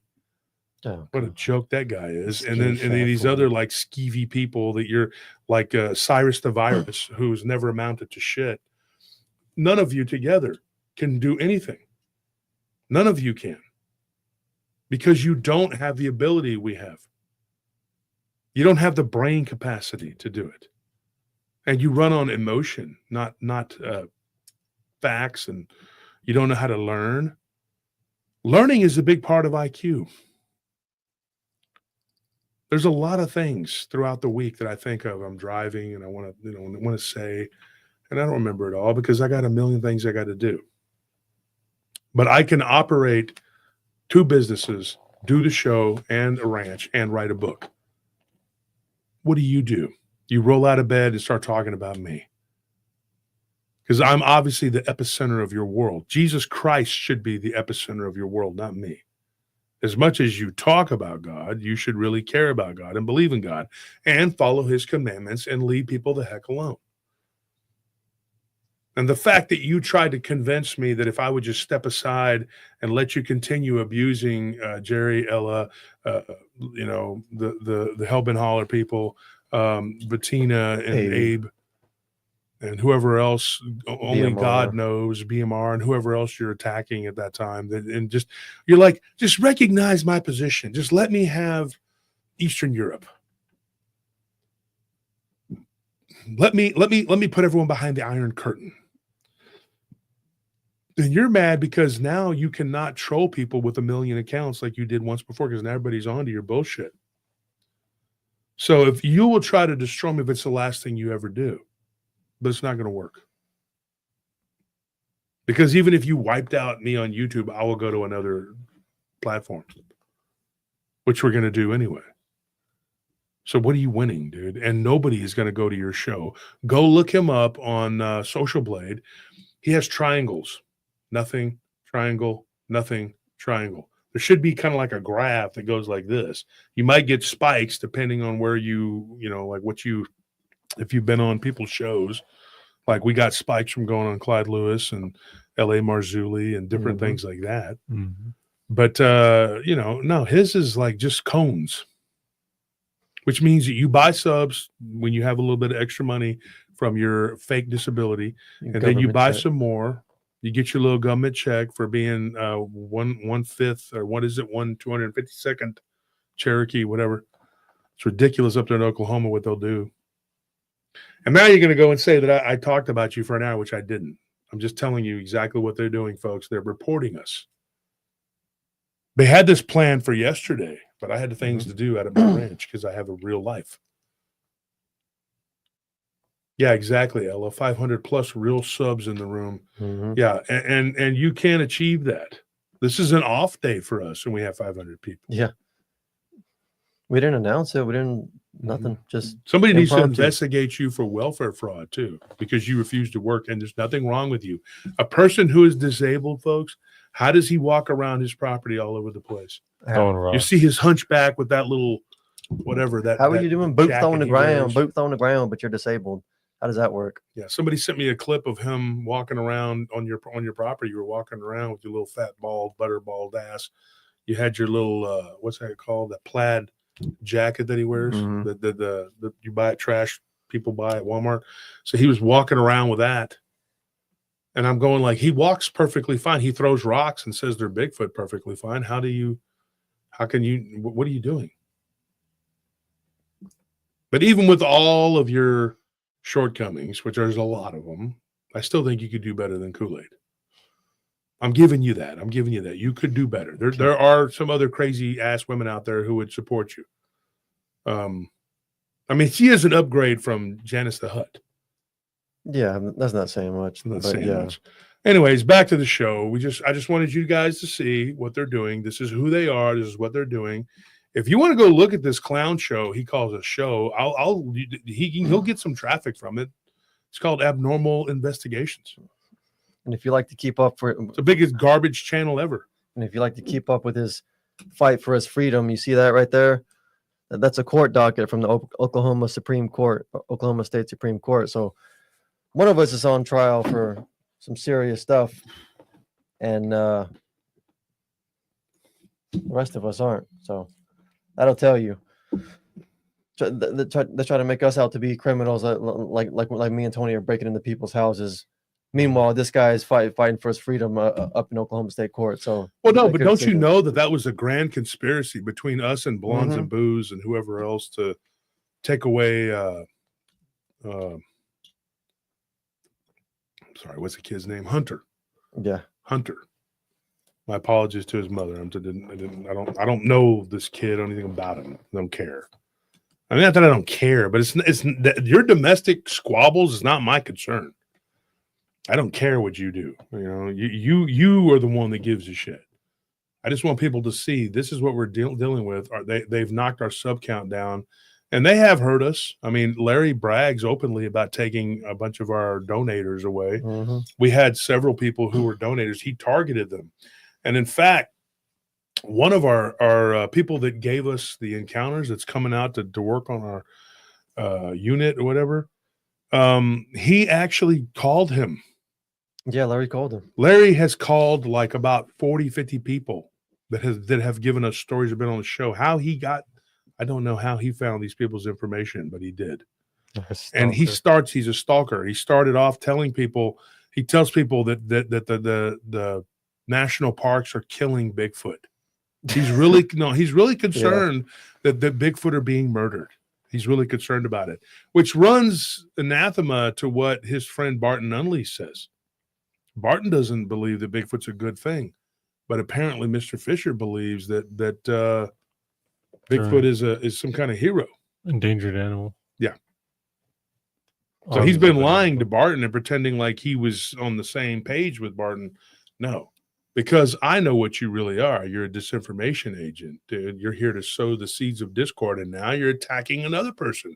You go around warning everybody that I'm going to attack them, or I'm attacking them, or whatever, like you did with Matt Inch. Let me tell you something, dude. You're the one going around attacking everybody. You're mad that we know who you are and that we see you for what you are. Yeah, and you got your cover blown. You know, first time I met you. You just talked and talked and talked and talked and talked. And I'm sitting there falling asleep looking at you after a 6-hour drive. And I'm like, I'm not in the mood for this, dude. You know, I got to go. They told everybody I was an asshole. Well, probably because I told you over and over again I hadn't slept to leave me alone, and you wouldn't do it. And then you never stop talking, and all you do. And when you talk to this guy, he does this like it from Stephen King. He looks off. Yeah, it's like that dead look. You're just talking, he gets that dead black eyes, and there's nothing there. Yeah, that's the main disciple of this dude. He also reached out to us and tried to get us to be friends with Roger from the OBL while the guy was attacking Jesse and Joe from Hellbent Holler and Barton Unley. See, all of this shit y'all are doing is all come out. You're all a bunch of psychopaths, dude. And let's not even call them a bunch. There are a handful of psychopaths who are destroying this community or are trying to. We ran a few of them off, thank God. But we're not done, because these people are going to be a problem for anybody who encounters or deals with them in any shape or form. And they're after blondes and booze every time they go. They have their show pretty good monitored, whatever. So do we. But if you go on another show, they'll show up and troll, because that's all Michael McKee can do. That's all you can do. And I will be writing a letter to the judge and in detail everything you've done to me. So take that. Okay. So I had to say all that. Sorry, folks, but that's what's going on. These people are attacking us, and it's getting old. It's getting real old. Franco says, has anyone ever eaten a Bigfoot? I don't know. Who knows, man? Put them on blast. Exactly what you got to do, man. So what I think, though, with this creature we were talking about earlier, getting back on track, that I think that thing, because they said the way it looked kind of in the face was kind of like a pinkish color, like it was gray, but it had like this kind of a, like the way they said it was like if it was skin was pink, but if somebody, okay, get this. This is weird. I might have told you this, Tony. But it looked like if somebody died, you get that weird pallor, you know? Yeah. But it was pink, but kind of turned gray, like it was, the meat was rotten or something, you know? Yeah. And this thing had been shot so many times, and nothing happened. And then this guy, though, he actually called the police, this one guy, and said, look, I shot this thing across my field, and it laid down and got up and then crawled away. The police. So he had a sheriff's deputy come out and actually say, hey, you know, I've heard of this, but I'll be damned if I put it on a report. I'm not going to put that on a freaking report.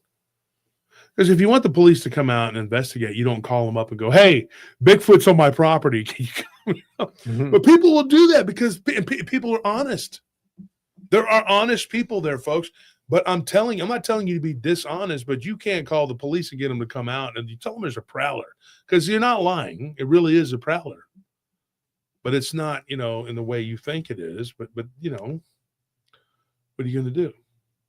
I mean, you pretty much have to, you know, say what it is.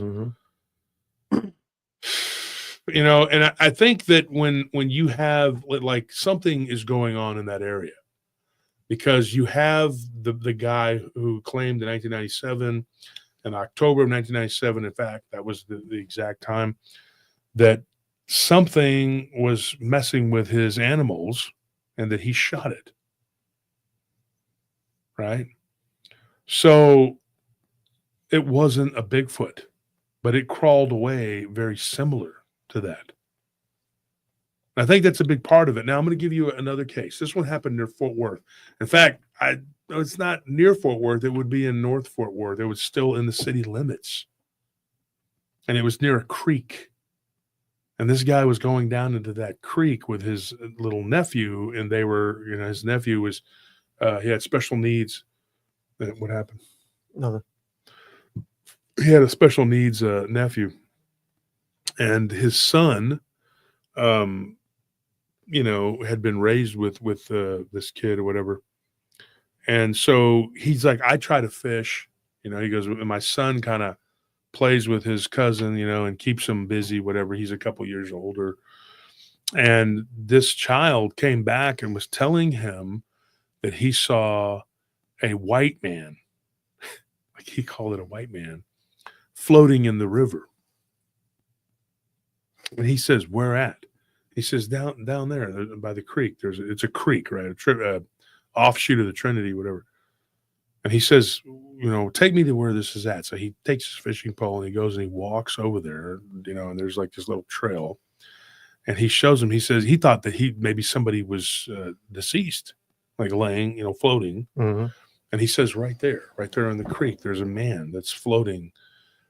He sees this creature, which we've heard of this a lot, of them floating, you know, and they kind of like, they have these like wings, not wings like they can fly, but like, what is it called? Like webbing or something? Yeah. And this thing was floating and you could see the legs kind of move up and down, kind of like, and then it would dive and come back up. And then he sees this head And it's this bald head with little nodules on the top of it, and it's chewing on a fish. And then it turns and looks at him with this real quick jerk. And he said, this guy, his name was Simplicio.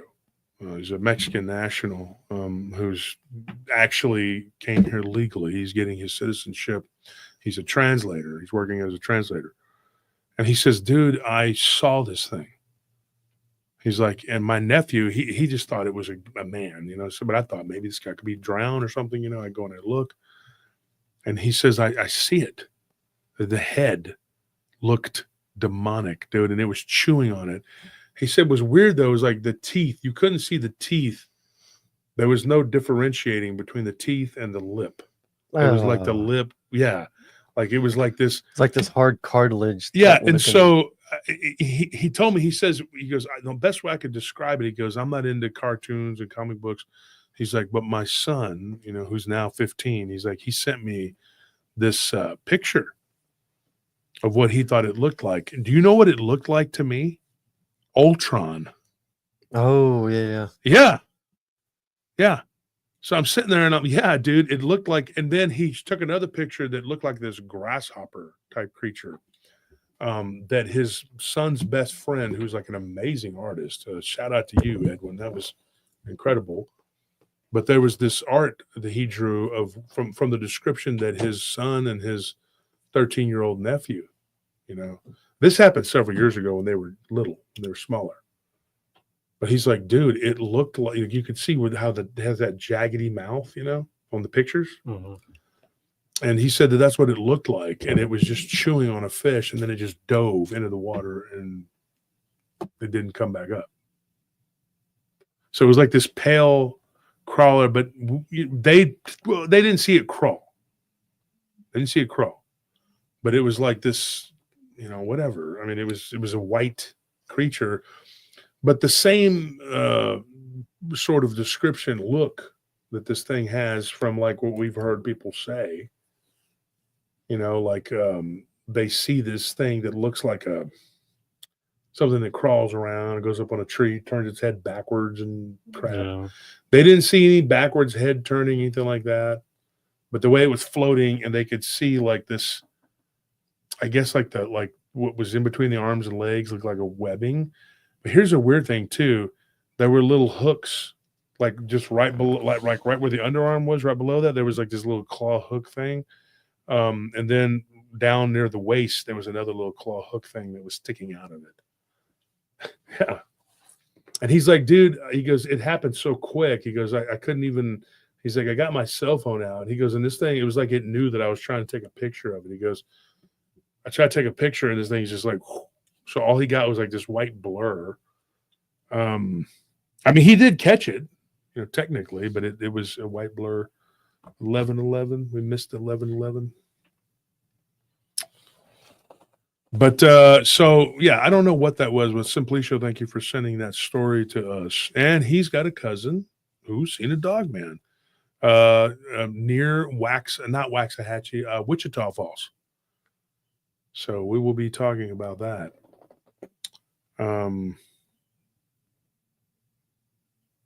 So back to the dog, the Bigfoot thing, whatever. Eventually they moved away.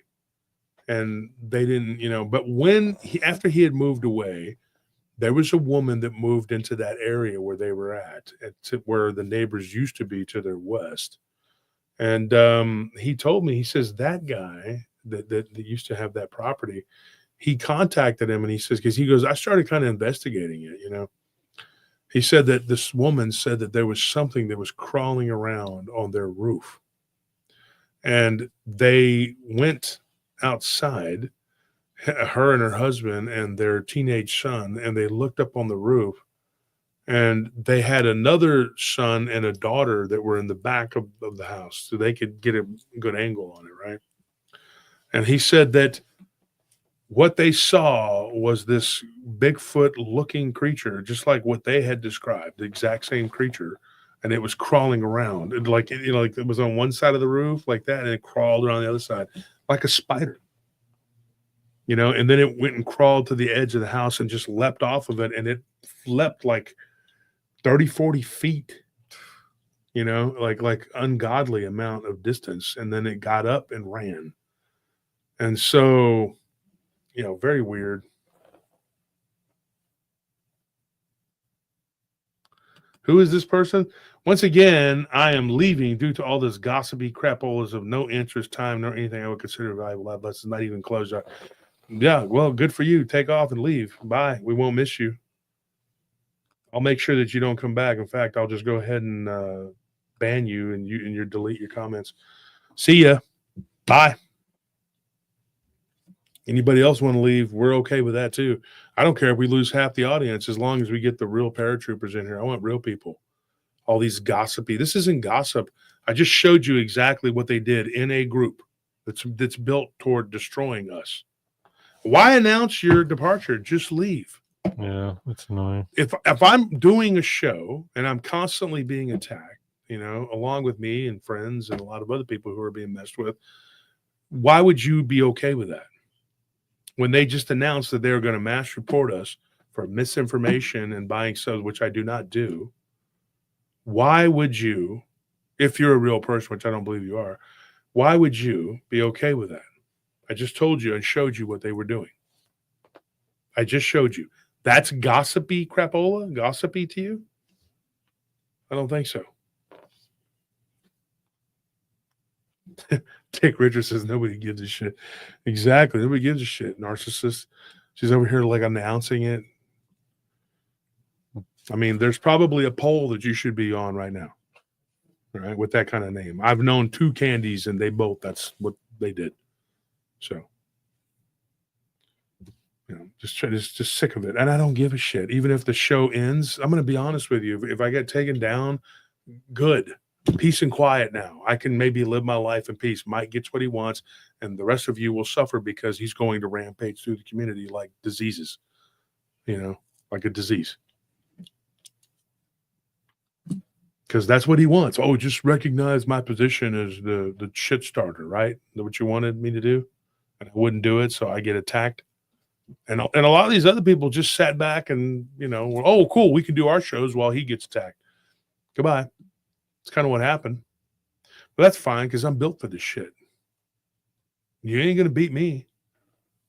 You might cheat and get people to lie for you, but that's the best you can get. You yourself personally cannot defeat me in any shape or form. Whether it's brain power, spiritual power, or physical power. And then he says, you claim to be strong. I have videos that I posted from your buddy Cluffy, posted those videos of me lifting all the weight that I said I could lift it, and I did it. In fact, when we did the incline, I did the incline. Well, how many times was it? 48 times or something like that? Yeah. I mean, I did more than I said I could do. I said I could do it 40 times. I did it like 48, and I videoed it. And I posted it. 600 pounds on the incline flies, on the, what's it called? It's a really hard, most people can't do that one very good. I'm good at it. Those out with those flies, I forgot what they're called. What is it called? Where you go out, like you go wide. There's a name for it. I mean, like those are just the pec flies or what? Yeah, but there's that one at the Big Techs. Talking about the Nautilus? People cannot do that. They have a hard time with it. Oh yeah, I don't know what that machine's called. But it ain't a machine. It's free weights. But I mean, it's a machine, I guess. But it's like a contraption. But you load it up with plates. Load it up with actual weight, with plates. But anyways, you know, everything they say can be refuted very easily. They just lie. That's all they do. That is their MO. So, anyways, folks, and we're not going to talk about them every day. We haven't been talking about them. I hadn't talked about them in a month and a half until last week. I mean, it's just enough is enough of your shit.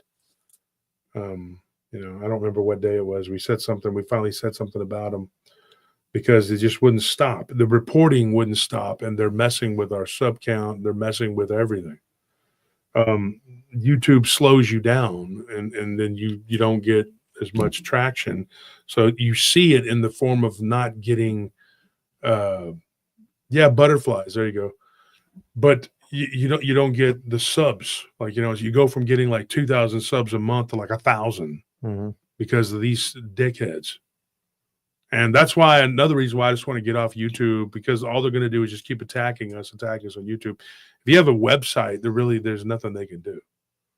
We'll just put everything behind a paywall, So if you don't want it to be behind a paywall, you can pretty much thank, a dickhead up there in Oklahoma, because he's the main culprit of this. So they won't do anything about it. They won't do anything about these people.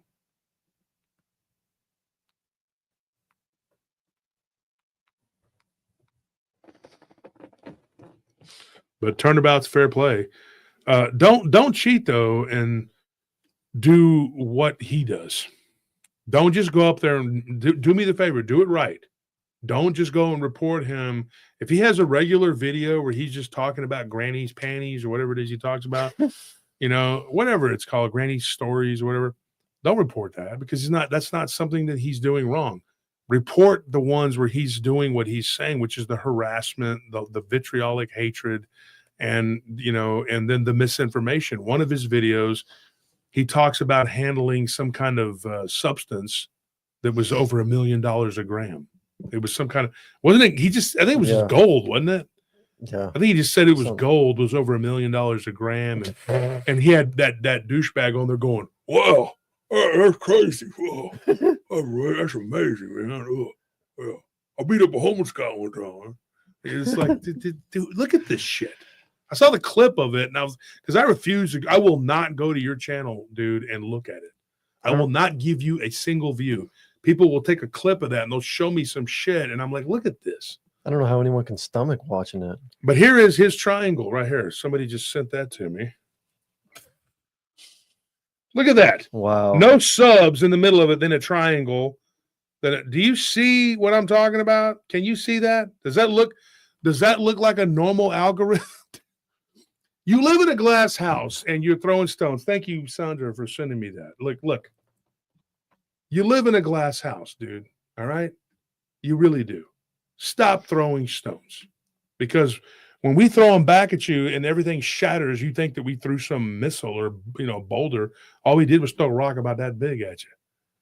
And everything crashes because everything is built on sand. It's a house of cards. Okay? My life is not built on a house of cards. Yours is.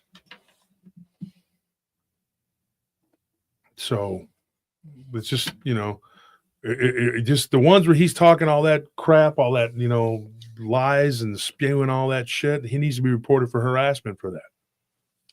Other than that, if he's not doing anything wrong, he's just talking about Bigfoot, I could give a shit. I don't care what he does. That's the difference between me and you, Mike. I'm not obsessed with getting rid of you. Every community does need a clown. You do need the Joker. What's it called? The jester. He's the court jester of this community. We need that. But he's not a benign court jester that you can just laugh at. He's very malicious in the things that he does.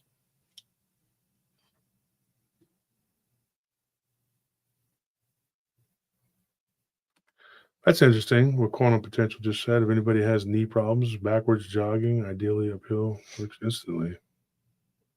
I remember Nick was talking about doing that. Nick Valente. That's one thing that he does. We need to do that because I have my knees problems though have kind of subsided since I've been like hitting like squats, going a little deeper and doing a little, because I can only do so much because I had gout in my right knee, which it's prone to along with my elbow. But now I'm on this medication, which temporarily made me have some problems. And even now, like last night I lifted and this elbow started hurting, but I'm back up to my normal weight on most everything I was doing. So just keep working out, man. I took pictures of me the other day and somebody said my legs look like chicken legs, whatever. My legs are not chicken legs, dude. That is the camera angle from the way it looked. I was like, my wife actually wanted to how stupid can you She wanted me to pull my shorts up a little bit, take pictures of my legs.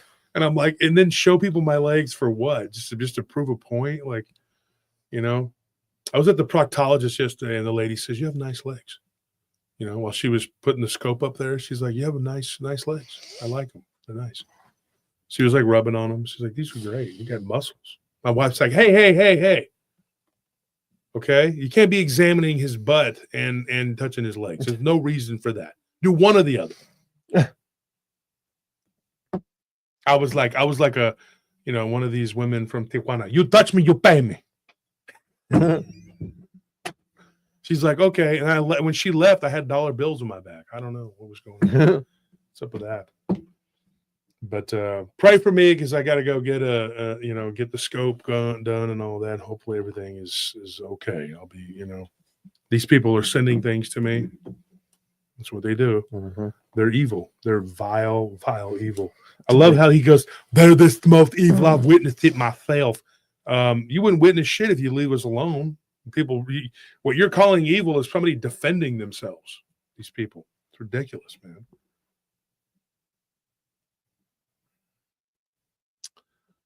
So, yeah, I don't have chicken legs. I was thinking about tonight, maybe just videoing or not tonight, but tomorrow when I do my legs, just videoing it, just to show you.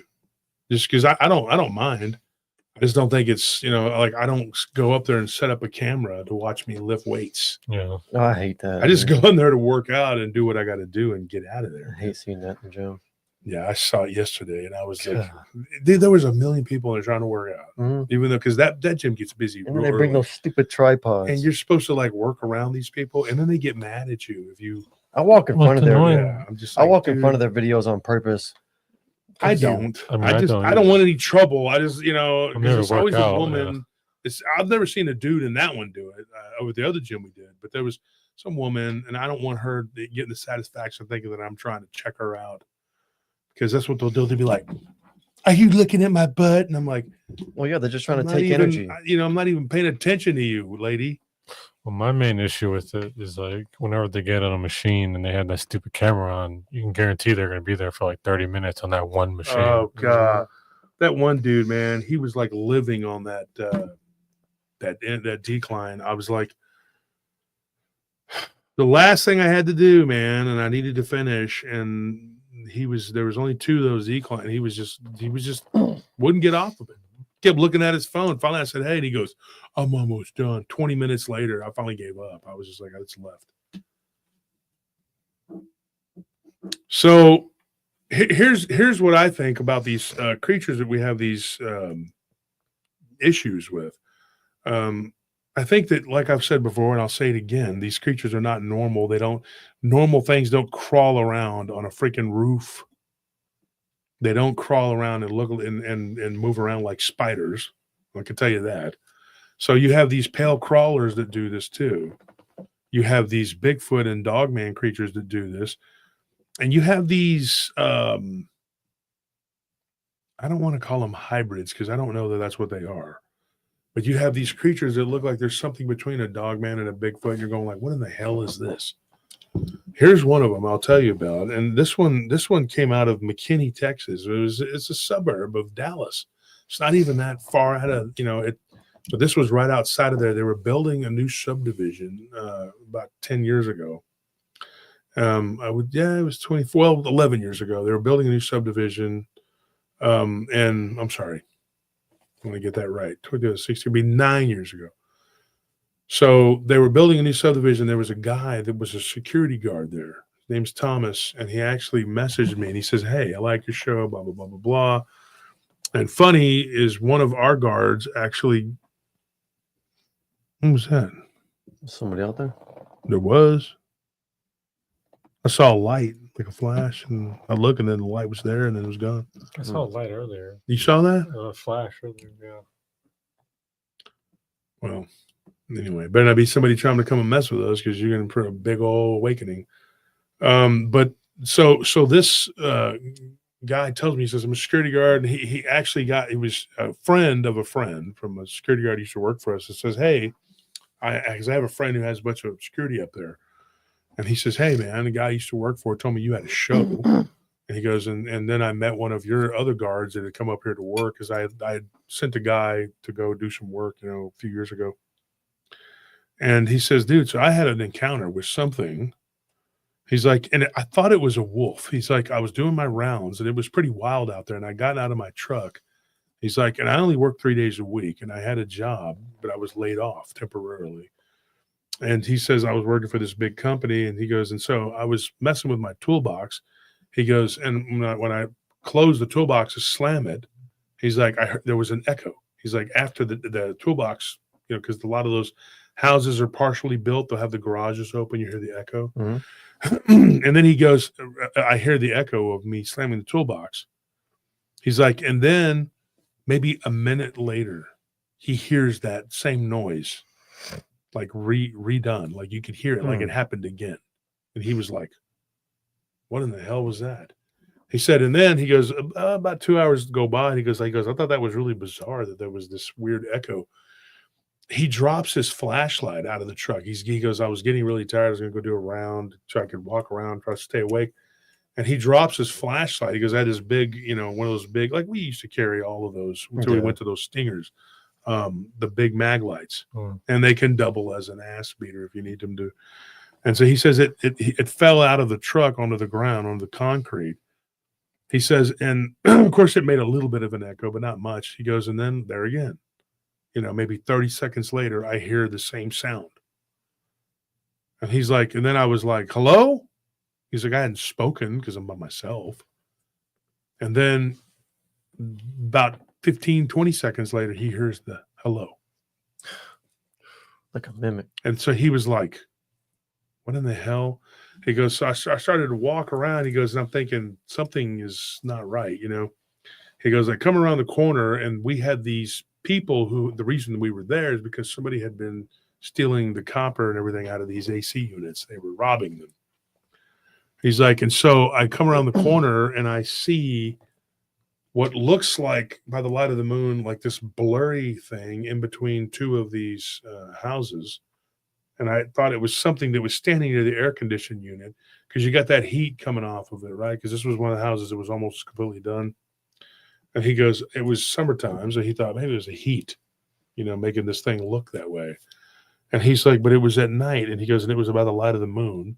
And he's like, and I see this, whatever it was, like go into the backyard, like the backyard, like it just, like it was shimmering, and it went in through the backyard like fence. And he was standing there dumbfounded. When it came around the other side, when he came around the other side, I see the door open. Right? It's like open from the fence. He's like, and thank you, Paula King, for that donation.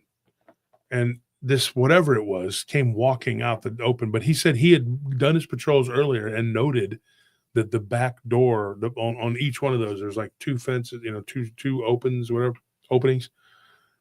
That one on that particular row, one of the doors was open on every one of them. So it wasn't something opening it. He's like, but I saw something walk through it.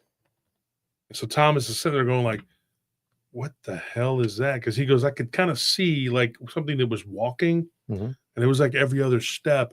He goes, and then I shined my light on it. And he goes, and when I did, you could see this blurry image. Now we've talked about this cloaking, whatever it is. He said, but this thing, it like moved itself and it laid up against the wall. And then he goes, then I couldn't see it. Once it went flat, it kind of shimmered for a minute, and then it was that you couldn't see it. He's like, it scared the hell out of me. So I'm thinking it's some kind of spirit or ghost or something. So he goes, I run back to my truck. He goes, I go home, and then I told my girlfriend, he goes, dude, I don't want to work there. There's something there. So he put in to be transferred to another site. His boss tells him, well, we can transfer you, but that's going to take another few. You know how it is with us. We'll be like, look, I got to find somebody else to do it. Because we've had guards literally tell us, I don't want to work at this site because there's something there. There's a place down near Zilker. I'm not going to say anything other than that, but there have been multiple guards who've said they don't want to work there. Stuff there. They've seen full-bodied apparitions there in the garage. Our field captain has seen it, and I saw it. I saw what I thought was a person wearing gray, like walk through a wall. And I only worked there a couple times, and I remember thinking, I was like, how is that person able to walk because I don't remember there being a door there. So when I walked over there and I looked and I told Nellie, I was like, there's no door there. I just saw a person walk through there. And we had Kenneth used to work for us, and him and what's his name? Stefan and Scorpion, and of course Kim had all seen something there. And so I knew there was something not right. I was like, what is that? And so this guy, you know, he didn't want to work there. So they said, well, it's Thursday. He goes, then can you wait till Monday? He goes, okay. You know, so he was off on Sunday. So he only had to work, you know, Friday and Saturday. So he goes back the next day, which is a Friday, and he'd been there for 2 weeks and had not really been paying attention. He's like, if I had been paying attention, I would have noticed that there were some weird things. Not the least of which is one of the restrooms one of the houses they left open to use the restroom. And we know doing construction security, they'll let us do that. Like superintendent, he's cool, which 90% of them are, unless you give them a reason not to be, by not doing your job. You know, they'll be pretty cool. So, you know, they'll leave an apartment or a house open. You can use the bathroom. He said, so there was a house there at the end of the street. He goes, and I do my round. I get to the end of the street. I go use the restroom if I needed to. He goes, and I go in there. He goes, and I'm in the bathroom, you know, and he's like, and I'm just in there for a few seconds, you know, it wasn't a very long, whatever. He's like, and I hear the back door open. And he's like, and I hear like it closes, and I'm like, oh boy, an intruder. So he's thinking, okay, there's appliances. There was somebody scoping this out, so he's waiting to hear voices, because stealing those appliances is usually a 2-man job. If it's one person, it's typically copper, right? So he's waiting. He doesn't hear any voices. He just hears footsteps. So he's like, I open the door and I'm looking to see if I see something. He's like, I checked every room. I didn't see anything. He's like, and so I sat there dumbfounded. He goes, so I was just in the kitchen with the lights off because I didn't want to be seen by the intruder until it was time. I wanted to catch him. And this guy's actually he's ex-Army. He's big, 12 years in the Army. Big guy. He's not a little dude. So he's not afraid. And so Thomas is like, you know what? I'm just going to go finish up, complete my rounds, whatever. So he walks back out to go outside, and then something threw a rock at him. So he kept on talking, and I stopped him at that point, and I said, Tommy, he doesn't really go by Tommy, but he goes by Thomas. But I said, Tommy, let me ask you a question. Like, you just kind of said something threw a rock, and you just kept talking. I was like, what do you mean? He goes, well, the rock, I know they threw a rock because it skidded off of the sidewalk. He goes, and then about 2 minutes later, as I was walking, another rock came from across the street, and it hit the wall of one of the brick houses, and I heard the noise of the brick. Mm-hmm. He's like, and I was like, oh, okay, real cute. He's like, and he goes, gets back to his truck, and he thought he heard from a distance. That was the first time he'd heard. This is before that night where all that was, everything he said or did was being repeated. He thought he heard like the echo, and he was like, did I just hear that? Or was I imagining? You know how you kind of question yourself? You're like, you don't know. Yeah. Maybe I'm just tripping. You know what I mean? Like, because I thought I've been in places I've been really tired. You remember we were working at 2020? Oh yeah. Oh man. I've been delirious at that place. Dude, that place, man. And like you're tired, and you think that you hear stuff because those apartments everybody had been kicked out of them because it was a shithole. It was a thriving shithole. It was a shithole. And so the guy that bought it, you know, this guy, he was a young entrepreneur, and he did a really good job of fixing it up. And we helped him by getting rid of all the problems. And once it was built, though, I mean, once everybody was filled up, it was built or whatever, he let us go and hire this other company just to do the patrol through there, which was fine with me because I didn't want to do the patrol through there. It was going to be a nightmare. Yeah. And so I was going to charge him more than he was willing to pay. But, you know, nice guy, whatever. But I ended up working there for about 8-9 months. There was a time, you know, those the apartments where they have those weird spirals, because maybe they had so many different kinds. It was like they built one batch and then decided they wanted to build more, but because they weren't all built at the same time. It was so weird. It was like a hodgepodge. So there was one. There was like this, not make ready. What's it called? Where they have the like a model. Model, yeah. My brain. So I was going up the spiral stairs, and I get to the top, and I hear like something walking up the stairs. I'm like, oh, great. This freaking place is haunted. And that was the one that was, well, that was one of the three that was, because it was such a big place. There were 3 different spots that were open for us to use the restroom. We had the key to it. So I used the restroom in that one and never did it again. I literally heard noises, and then I thought, I'm so tired. I'm just delirious, maybe. Because I went in there again, and Scorpion went in there multiple times, and neither one of us like had any other problem. I never had a problem in there again. It was just that one time. So I kind of chalked it up to maybe I was just really tired. And then there was another time where I was in one of the other ones on the other side, which would have been the north side of the property, right there by where that bar was at, by the pool. Mm-hmm. Yeah, and I was up in that one, and that one was weird, because I thought I heard somebody like rubbing their fingernails like across a chalkboard, and I was wide awake that day, and so then it was you and Scorpion both reporting weird stuff in that area, and also by the weight room, weird stuff, dude. Like you walk by the weight room and you see like a shadow move, and you'd be like, "What the heck?" So I know what it's like. I'm saying this for reference, you know. And so this dude said he was seeing shadows and hearing noises and voices, and he's thinking it's just haunted, you know, something's going on. But that particular night, that was it for him. He was like, you know, it was bad that night. So he goes back to work the next day, which was Friday night, and he doesn't have anything happen. So he's like, cool. I got one more night, and Monday I'll be off. So hopefully Tuesday I'll be at another site. I won't have to do this 12 hours a night, 5 nights a week. And so he was working, you know, and he goes in, and Saturday night, he goes, from the time I got there, he's like, I had this really uncomfortable feeling. And then all the workers leave. It was about 8 o'clock. He's like, and then by 9, it's dark. He goes, and then 10, you know, everything's fine. But I kept feeling like something was going to happen. He's like, and then it happened. He goes, 11:12 at night. He's like, I'm walking. He's like, and I turn the corner to go in between these houses to go to the back and check behind all the. He's like, and all you got to do is shine the light. You can see pretty good ways, you know, and make sure that nobody's messing around in the back of the property. And there's a construction trailer that's back there, you know. And they were already laying the tracks down for the next, you know, set of housing. And he goes, and I go back there. He goes, and I see something moving around in the weeds. He's like, and it's like it's moving. And then he sees it kind of like it's jumping, like it's moving. And he thinks, that was like a raccoon. Then it was like, no, it's way too big. No, it's bigger than a dog. This thing is not a dog. What is that? And he realizes that the way it was kind of like going up and down, it was crawling.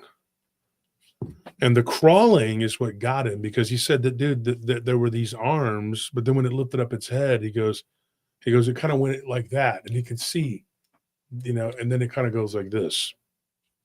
And he's like, I shine my lights, my flashlight on this thing that had yellow eyes. He's like, and the longer my light was shined on it, they became more orange and then more red. He's like, and then I realized, he goes, I'm looking at a freaking werewolf. He's like, at least the head of it, because he goes, and I saw the shoulders, you know, this thing was sprawled out. He goes, wolves don't have man-like appendages, upper body. He goes, and then this thing stands up, and he hears like this pop, like pop, pop. And it was like just standing straight up. He's like, and then he goes, it kind of like adjusted its body robotically. That's the way he termed that, was weird. He said, dude, it was almost robotically. He said it swiveled its hips kind of like that, you know. He goes, and then the legs kind of like it was putting itself together, you know. He goes, while it was doing this, he goes, I got the F out of there. He's like, I just ran back to my truck. He goes, and then I look back and I see this thing running around the corner, and it's on all fours. He's like, and luckily it was still early enough. On the north side of where he was at, there were 4 houses where people actually had moved into, or that they were moving into. They weren't living there full time. and one of those vehicles drove by with like, you know, some beds and some other stuff in the back. And this creature veered back off. And he's like, and when it went back toward the fence, it became that blurry, weird shit again. Right? Not his words. Like he just, I didn't want to say it was blurry, weird shit, is what he said. But it just, and then it went up, and then he goes, it was like it crawled up over the fence and was gone. Like, it didn't really crawl the way he said it, kind of like it just looked like it went latched onto the top and then flipped over it. I'm thinking it probably just went like whoop whoop and jumped, you know. But his words were actually that it flipped, but you can't really tell. And I'm not saying that you didn't see what you saw, Thomas.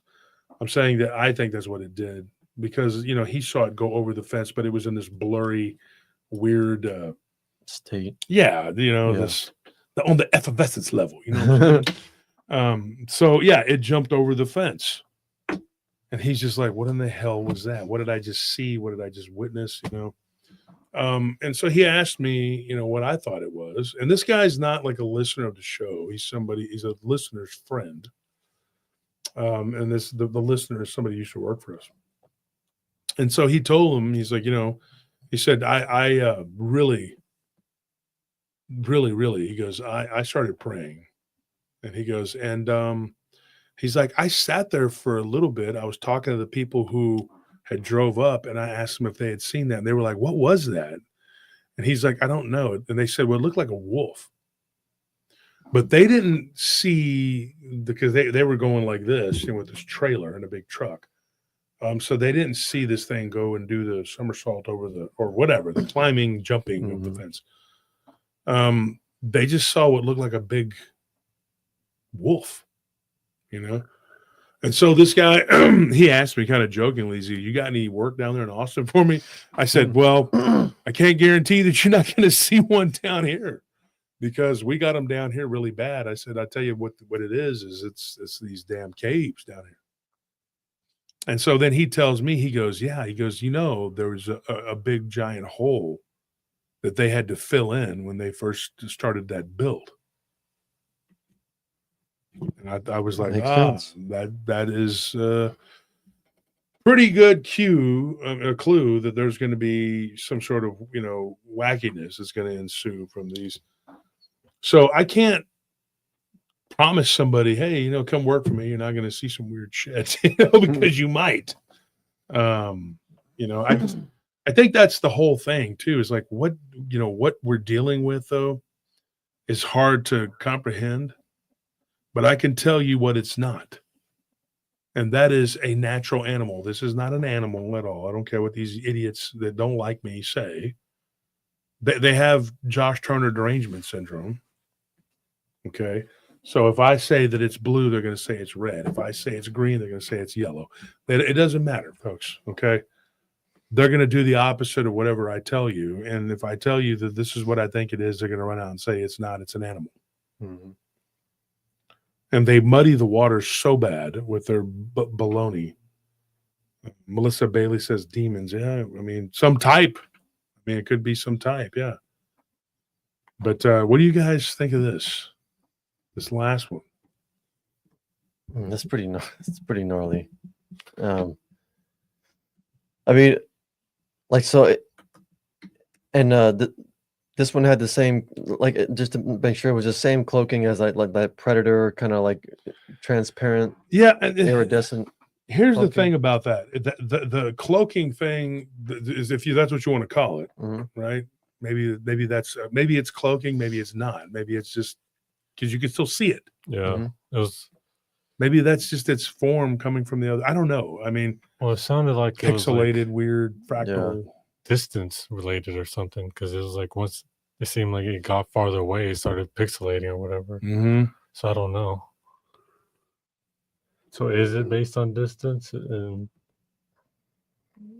maybe that's them, like I don't know, like if they can't keep up their form for that long, it's like glitching out or something. And it speaks to the weird nature of our world and to the matrixy, you know, nature of our world. Yeah. Because I don't think that they can just stay here on this plane like indefinitely. that I think that would require like a consistent, like a constant flow of energy that's just not like sustainable. Eventually you have to go back to your like your natural state. Yeah. Also, it's a question of like which way is it going? Are they pixelated going into a solid form, or are they solid going into a pixelated form? Yeah, I don't know.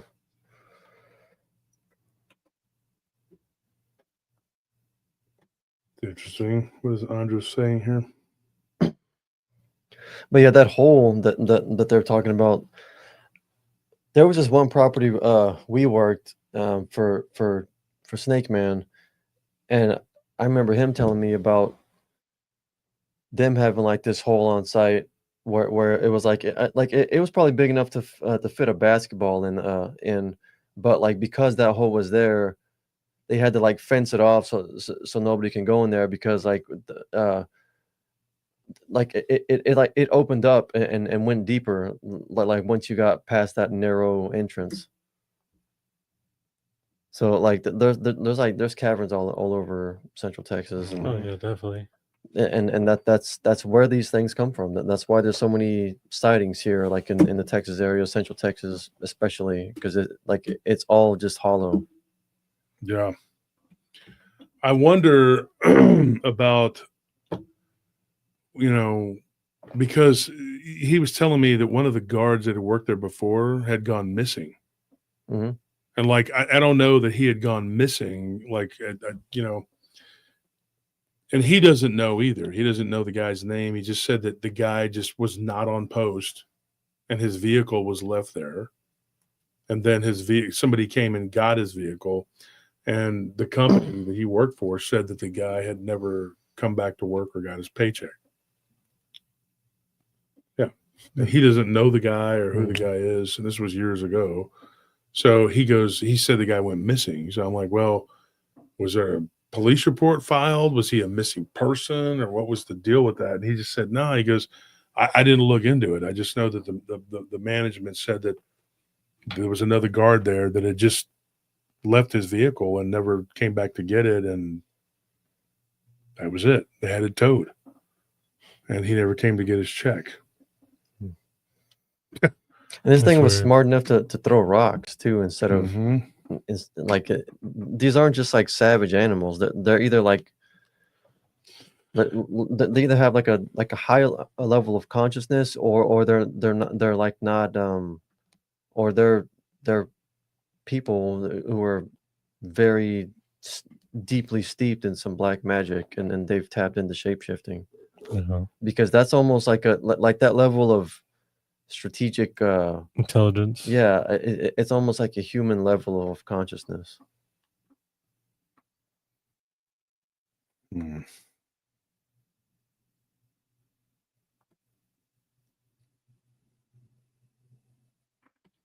Yeah. So weird stuff, folks. We got to run because it's midnight. Oh, it's midnight already. Oh, yeah, dang. it's time for it. We have to go. We have to go do our patrol.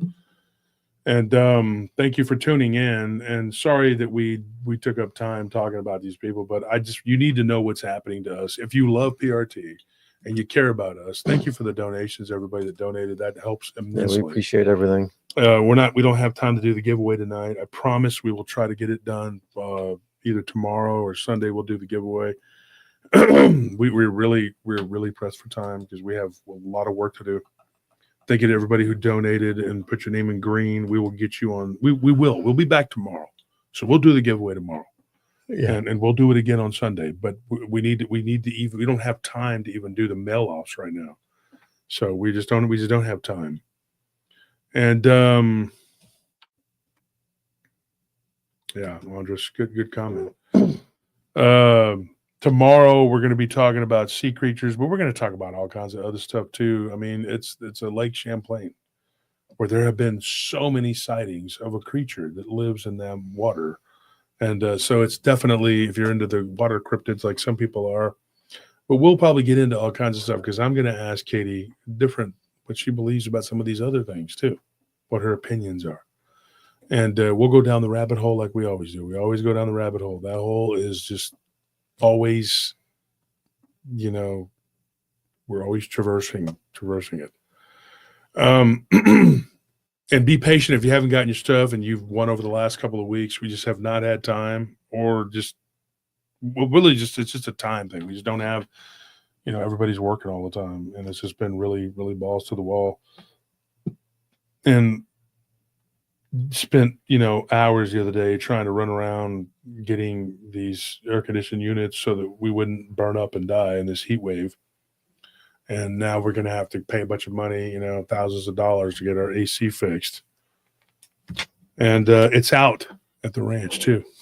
Can you believe that? Oh wow. What do you mean? Oh wow. Oh, I thought you meant the one that we had, the temporary one that we had. What temporary? I mean the window unit. Oh no. We changed that one out a couple of weeks ago. Yeah. Better not be Yeah. out. No, that Yeah, man. So yeah, the ranch, we have to use window units right now, and then we're using these big tall ones at the house. But we'll get them fixed so that we can not suffer. But to me, it's not a coincidence, man, that all these things have been happening to our health. You know, all these things have been happening to us. You know, just extremely suspicious. And I know these people are doing this stuff. They're sending. They dabble in darkness. You know, they play with it. They think that they can handle it and control it. You can't. There is no controlling it, and there's no coexisting with this stuff. Evil is real, and it's going to do what it's going to do. And some of these people think that they can handle all of this. No, nobody's supposed to be messing with this. So we'll see you tomorrow night, and then again on Sunday. Thank you tonight for tuning in. We appreciate everybody. Good night.